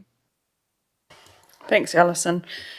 That's all of them. So we'll move on to correspondence. No correspondence.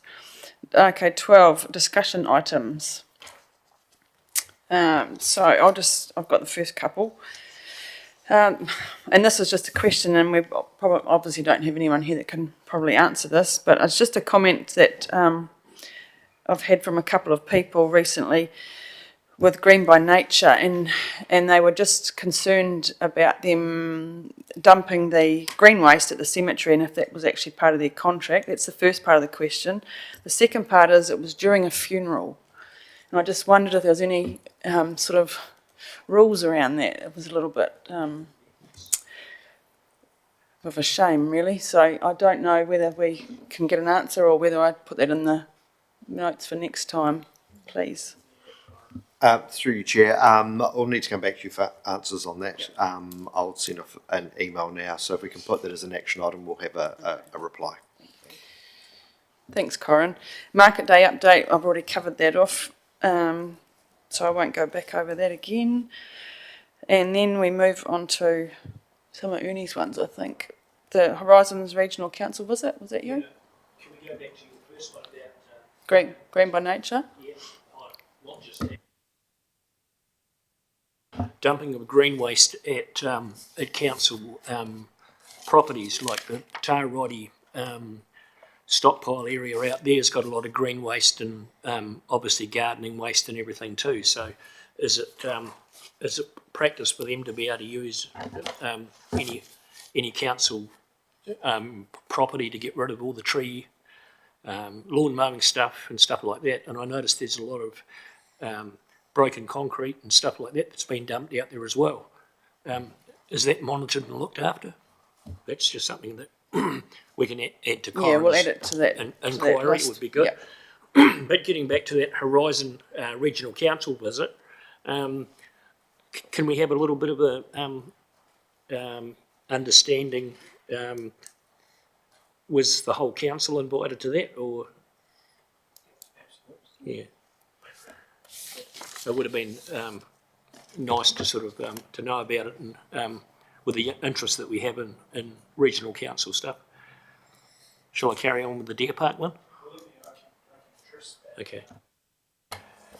No, and thank you. We certainly have an interest in regional council functions as well, particularly as regional councils will be abolished for the 2028 election, and we may well have some responsibility for taking over the management of regional councils. Hence why part of that meeting was brought in is the connection points as councillors, councillor to councillor, that we have with Horizons has not been as strong as perhaps it could have been. So this was all Horizons regional councillors were invited. I think 5 or 6 attended, and most of our council was also able to attend. We do want to be doing those regularly, but we as a council need to be able to understand better how our two roles intersect and will intersect in future. Having the number that we had in here, I mean, this room was pretty packed as it was, but that was the purpose. The purpose was actually to start upskilling district councillors and regional councillors on each other's responsibilities and start building those relationships. Thank you, Mayor Scott. The Deer Park update, we've probably touched that already, haven't we? Sorry, Terry? While we're on the Deer Park, the update, I thought, do we have any indications, has there been a memorandum of understanding or a contract with this particular group been agreed to at this particular point in time yet? No, I think, that's sorry, Mayor important Scott, to note. you touched on it. I can quickly answer that. Yeah, sorry, I think I did touch on it before. No, I think it will be at our next council meeting this month. A paper will come back. Council will need to make a decision because it had already made a decision to decommission the Deer Park. So we'll have to be making a decision to rescind that and then agree on the steps forward. Nothing has been signed yet because there's been no authorisation from council for that to happen. We need to have all of the information presented to us so we can make that decision. Thank you. Ernie, Eastern Street traffic safety speed humps. Yeah, what's happening with that? Has that just been put aside because there's no money in the budget, or the congestion down there doesn't seem to change, and it's there's no pedestrian access at all. It hasn't changed for 2 years. Sorry, I'm confused. Whereabouts are you talking about? So Eastern Street, the whole of Eastern Street? Can anyone? Through Chair, I mean, unfortunately Hamish had to leave for another meeting, so we'll probably, can we take that as an action and we will reply to that on the next meeting. No, thanks, Chair Nicola. Perhaps would you mind just with that flicking an email through to me so I can pass on to the team, because that's not front of mind with me either as to exactly, if there's been discussions in the past and other pieces, just perhaps to catch me up on that, and I can make sure whatever information comes back is properly answers it. But maybe if we just get in touch and do that, Ernie, is that okay? It will have to be. I'm sure board member Mr. Wallace can reiterate the situation. Yeah, well, I've got to support you, mate. Eastern Street's been going for, this is my second term on the community board. It was brought to my attention when I first started on the community board. I can't believe no one can see without looking. You can go down there and it's all there, but no one sees it. The mess. When you've got to feel for people that go down there. It's quite a feat to get down through there with your rubbish trailer, and I, in general, if there's people dumping stuff at the recycle, well, Hamish's spot, and then to get through that, weave your way through that, and then get to this lovely rubbish dump we're all so proud of, the congestion's up the top, not down the bottom. And it is. Let's face it, if you're new to this town and you go down to that rubbish dump, which everybody's trying to push to get down there and use it, you've got to look at the entrance. And that entrance has been like that. It hasn't happened overnight. It's been like it for years. So whether the council can do anything, it'll remain to be seen. And I know you're trying your best, but that's all we can say. Sorry, could I just clarify, because the action item and what board member Christensen was talking about was safety speed humps. So I don't take anything away from what you've said, Ron. I don't have information on safety speed humps. What my offer was I would like to understand that, hence why I asked for you to make contact with me so we can make sure that there's a fulsome response, and I undertake to do that. But I think the tidiness is an issue we are all well aware of and I've discussed at this table before. I just want to understand that one better before we have staff racing off, looking at something that's not focused. There was a process in the road safety Well, 2 or 3 years ago to put speed humps and everything in there to slow everyone down. That's the question I'm asking. well, Excellent. I've been there for 8 months, so I haven't seen it. well, it just shows you how things can get put under a pile. It was brought to my attention on my first year in it by Campbell Easton, who approached me to a social do. And he said, what can we do about slowing the traffic down and putting in bumps to slow them down? Now, there must be some record of that, because I brought it to this table and it was put down. So just to inform you as a new mayor, that has been an ongoing issue, and it is a safety thing. Well, I think if you look through the archives, or not the archives, we're only going back 3 years, there must be some record, just to help you out a bit. Yeah, that's all I'm trying to be helpful, proactive. Terry. I mean, with respect to this conversation, didn't Hamish quite clearly state that there would be no speed bumps down Eastern Street until the roadworks had been done, and it certainly was on their radar. So it is going to be, it's there, it's in their list of things to be done, but they're not going to do anything, obviously, until they've, done that roadworks and the pipes or whatever has to be done down there. So, yep, that's where I see it at the moment. Okay, so Ernie, if you get in touch with Mayor Scott and carry on with that one. Ernie, next one's yours. Yeah, I'm still concerned and upset with the condition of the Dannevirke public toilets. It's like every time you go there, it's do they not look at the floor and look at the edges and all the rest of it? It almost needs steam cleaning. It's that untidy. And is it going to stay on the list every month from now on?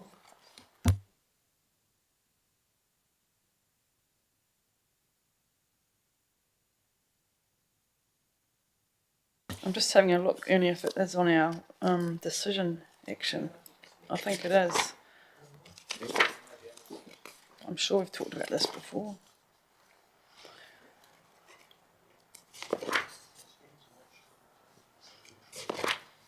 No, it's not. I think we need to add it to the decision. So through you, Chair, yeah. So I'm not aware of it being on the action item. So we'll deal with that. But I've also taken a note. So I will follow up.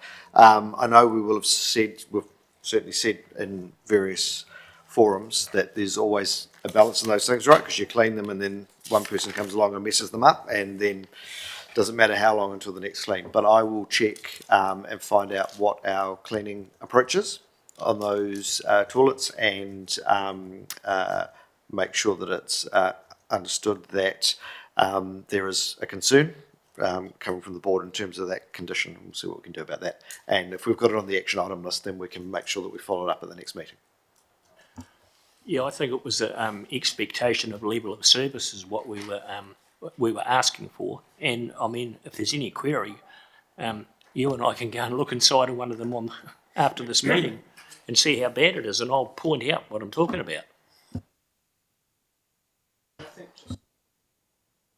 Chair Nicola, it is always difficult with public facilities because, as Corin said, they can be messed up quite quickly, but that's quite different to built up grime from what's been mentioned, and certainly my view is that should be within the level of service that we have. So I think it's a good one to raise. I haven't been down to have a look myself, but I will as well after the meeting. Through you, Chair, just for clarity, I have a meeting straight afterwards, so I won't be visiting the public toilets. Okay, next one is the high street trees. We've had a discussion on that. I think we need to do a bit more outside of happy with that one. So then the local government amalgamation update. Is that you, Terry? Yeah. Yes, I put that on the agenda. Obviously, we've been following it pretty closely in the media and that, and some of the comments which Mayor Scott has been making as well, which have been taken on board. And I guess I'd just like to ask Mayor Scott or Corin, what's the latest in that at the moment? I'll give a quick update. We've been very, very transparent in the media and through our communications channels of what we're doing. At our last council meeting, council resolved not to put a Head Start application forward. That was passed unanimously by council. We also agreed to sign a joint memorandum of understanding and send a joint letter to the Minister of Local Government with willing participating councils within the Horizons region. All councils have signed up to that, apart from Palmerston North and Horowhenua, who have created their own process. We did have a disappointing moment where Tararua and Manawatu District Council was specifically named by Palmerston North City Council in their front foot proposal, which for the record is not a head start, it is still a backstop mechanism. I've publicly expressed my disappointment at that along jointly with the Mayor of the Manawatu District. Where we're moving to now, we are in the backstop process, but we don't want to sit on our hands as a council and wait for government direction, so we will be working to see what common approach we might be able to have with the Horizons councils that are wanting to be a part of it. That is very important, by the way. As I mentioned before, government has been clear that regional councils will not exist following the 2028 election. That means that we will have to be managing the regional council functions at some level. We're going to have cooperation between councils within that region or our region within our region. Otherwise, it's going to become very, very, very expensive. So we're starting to work out dates at the moment for us as a group of councils to come together and start those discussions. But the memorandum of understanding is public, was in our council papers, and it sets out a fairly prescriptive, stepped process of our work program. Hopefully that gives you a bit of an update. Thanks, Mayor Scott, through you, Nicola. I guess that one of the confusing things now is with the Wairarapa being divided on where they may or may not go, particularly with Masterton and Carterton, looking as though they're wanting to be standalone, and South Wairarapa going into Wellington. Do you have any views on that, or Colin? Not particularly, but just... And, well, to be fair, I have many views, none that I'll necessarily share in a public meeting. It's not relevant to us in the sense of our simplifying local government decision, because we've been very clear of where we were looking. The other part is throughout the two regional proposals coming from the Greater Wellington area, Tararua District Council has not been named in either of those.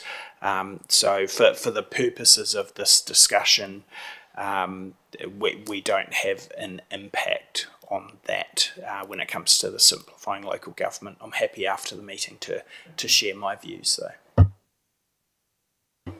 Just one other observation, Chairman Nick, is that there are two very good reports, and if people haven't read them, they should. One is the Morrison Low Advisory Report, the Head Start Pathway for Horizons Councils, and the other one is that we talked earlier about the Horizons Regional Council, and it's the Regional Council function serving the Tararua community and environment. They're two really good reports that if you want to get your head around amalgamation and what other organisations are thinking and what other organisations do, they're a must-read. And also, Chairperson, community boards will be the end after this term, is that correct? No, that is not correct at all. Our governing operations remains the same until we're told that it doesn't. Government simplifying local government proposal in the formal way that the government has written it, they have a head start and a backstop. We all know that we've chosen not to go into head start. For those in the backstop, government signalled that work won't start on that until after the 2028 election, which means our governing mechanisms don't change. In saying that, government has spun on a dime a couple of times with this proposal, so who knows? I can't speak for what this government or a future government may do, but at this stage, everything is normal. Yep, is as normal. I'd just like to say thanks for that, because I've had a lot of people ask, are we going to lose our identities in a lot of these things? So I can go back and assure them that, hey, who knows? And you can also assure them that we are doing everything we can to make sure that that doesn't happen, and whatever does happen, we get the absolute best outcomes for our community, and our council is united in making sure whatever happens, we get the best result possible for our communities. Excellent, thank you. You did right, Ron. We don't want to lose that. No. The last one there is the Wackrow Memorial Youth Award debrief and plan for 2027. We just had a discussion following the awards the other night about getting some planning underway for next year. Maybe trying to book our guest speaker early. A lot of people get tied up pretty quickly. And getting some sort of marketing going. I spoke with Emma Green on the night, the winner, and she's very talented in that sort of area. So, and she's quite happy to help us put some sort of marketing material together, so I'll get in touch with her. But with Elaine from the REAP and some of the board members, if we have a catch up at some point and just get some sort of plan in place for next year, and hopefully get a few more applicants and nominations rather. Mayor Scott. Thanks, Chair Nicola. Could I just commend the community board for all the effort that went into the Wackrow Awards. I think it's incredibly important to recognise the youth of our communities. The Dannevirke Community Board are the custodians of those awards, and you put on an excellent evening. I think the speeches from all of the nominees were incredibly inspiring. But I just wanted to, these things don't happen by accident. So I wanted to commend the community board for the work that went into it. So thank you. Can I also acknowledge the guest speaker and for his outstanding presentation of what can come out of Dannevirke, and also a special mention to Beck 80 for the catering. It was absolutely fantastic. You took the words right out of my mouth. I was just going to ask Scott how his packed lunch took away. No, it was really good. It was really good. And the speakers, the nomination, the speeches were amazing, though. Do you want to say something? I'm sorry, I feel that I do have to clarify. And thank you very much to Beck. Straight after Wackrow, I can't remember what time it finished, but in the evening I had to drive immediately to Wellington, and Beck very, very kindly packed me some sandwiches and some treats. So was incredibly grateful for that. But it wasn't that I just went in and took a packed lunch home. No. All right, so that is all our discussion items. Moving on, Chairperson's remarks. I don't really have too much to say this meeting, just that we've had a good meeting. We've gone through a lot. We've got a lot to do outside of the meeting as well. We're getting sort of gelling and getting some momentum with some things, so it's great to see. No items not on the agenda. So with that, I'll bring the meeting at 18 past 11 to a close. Thank you very much, everybody. And thank you to our councillors for attending. Lovely to have you.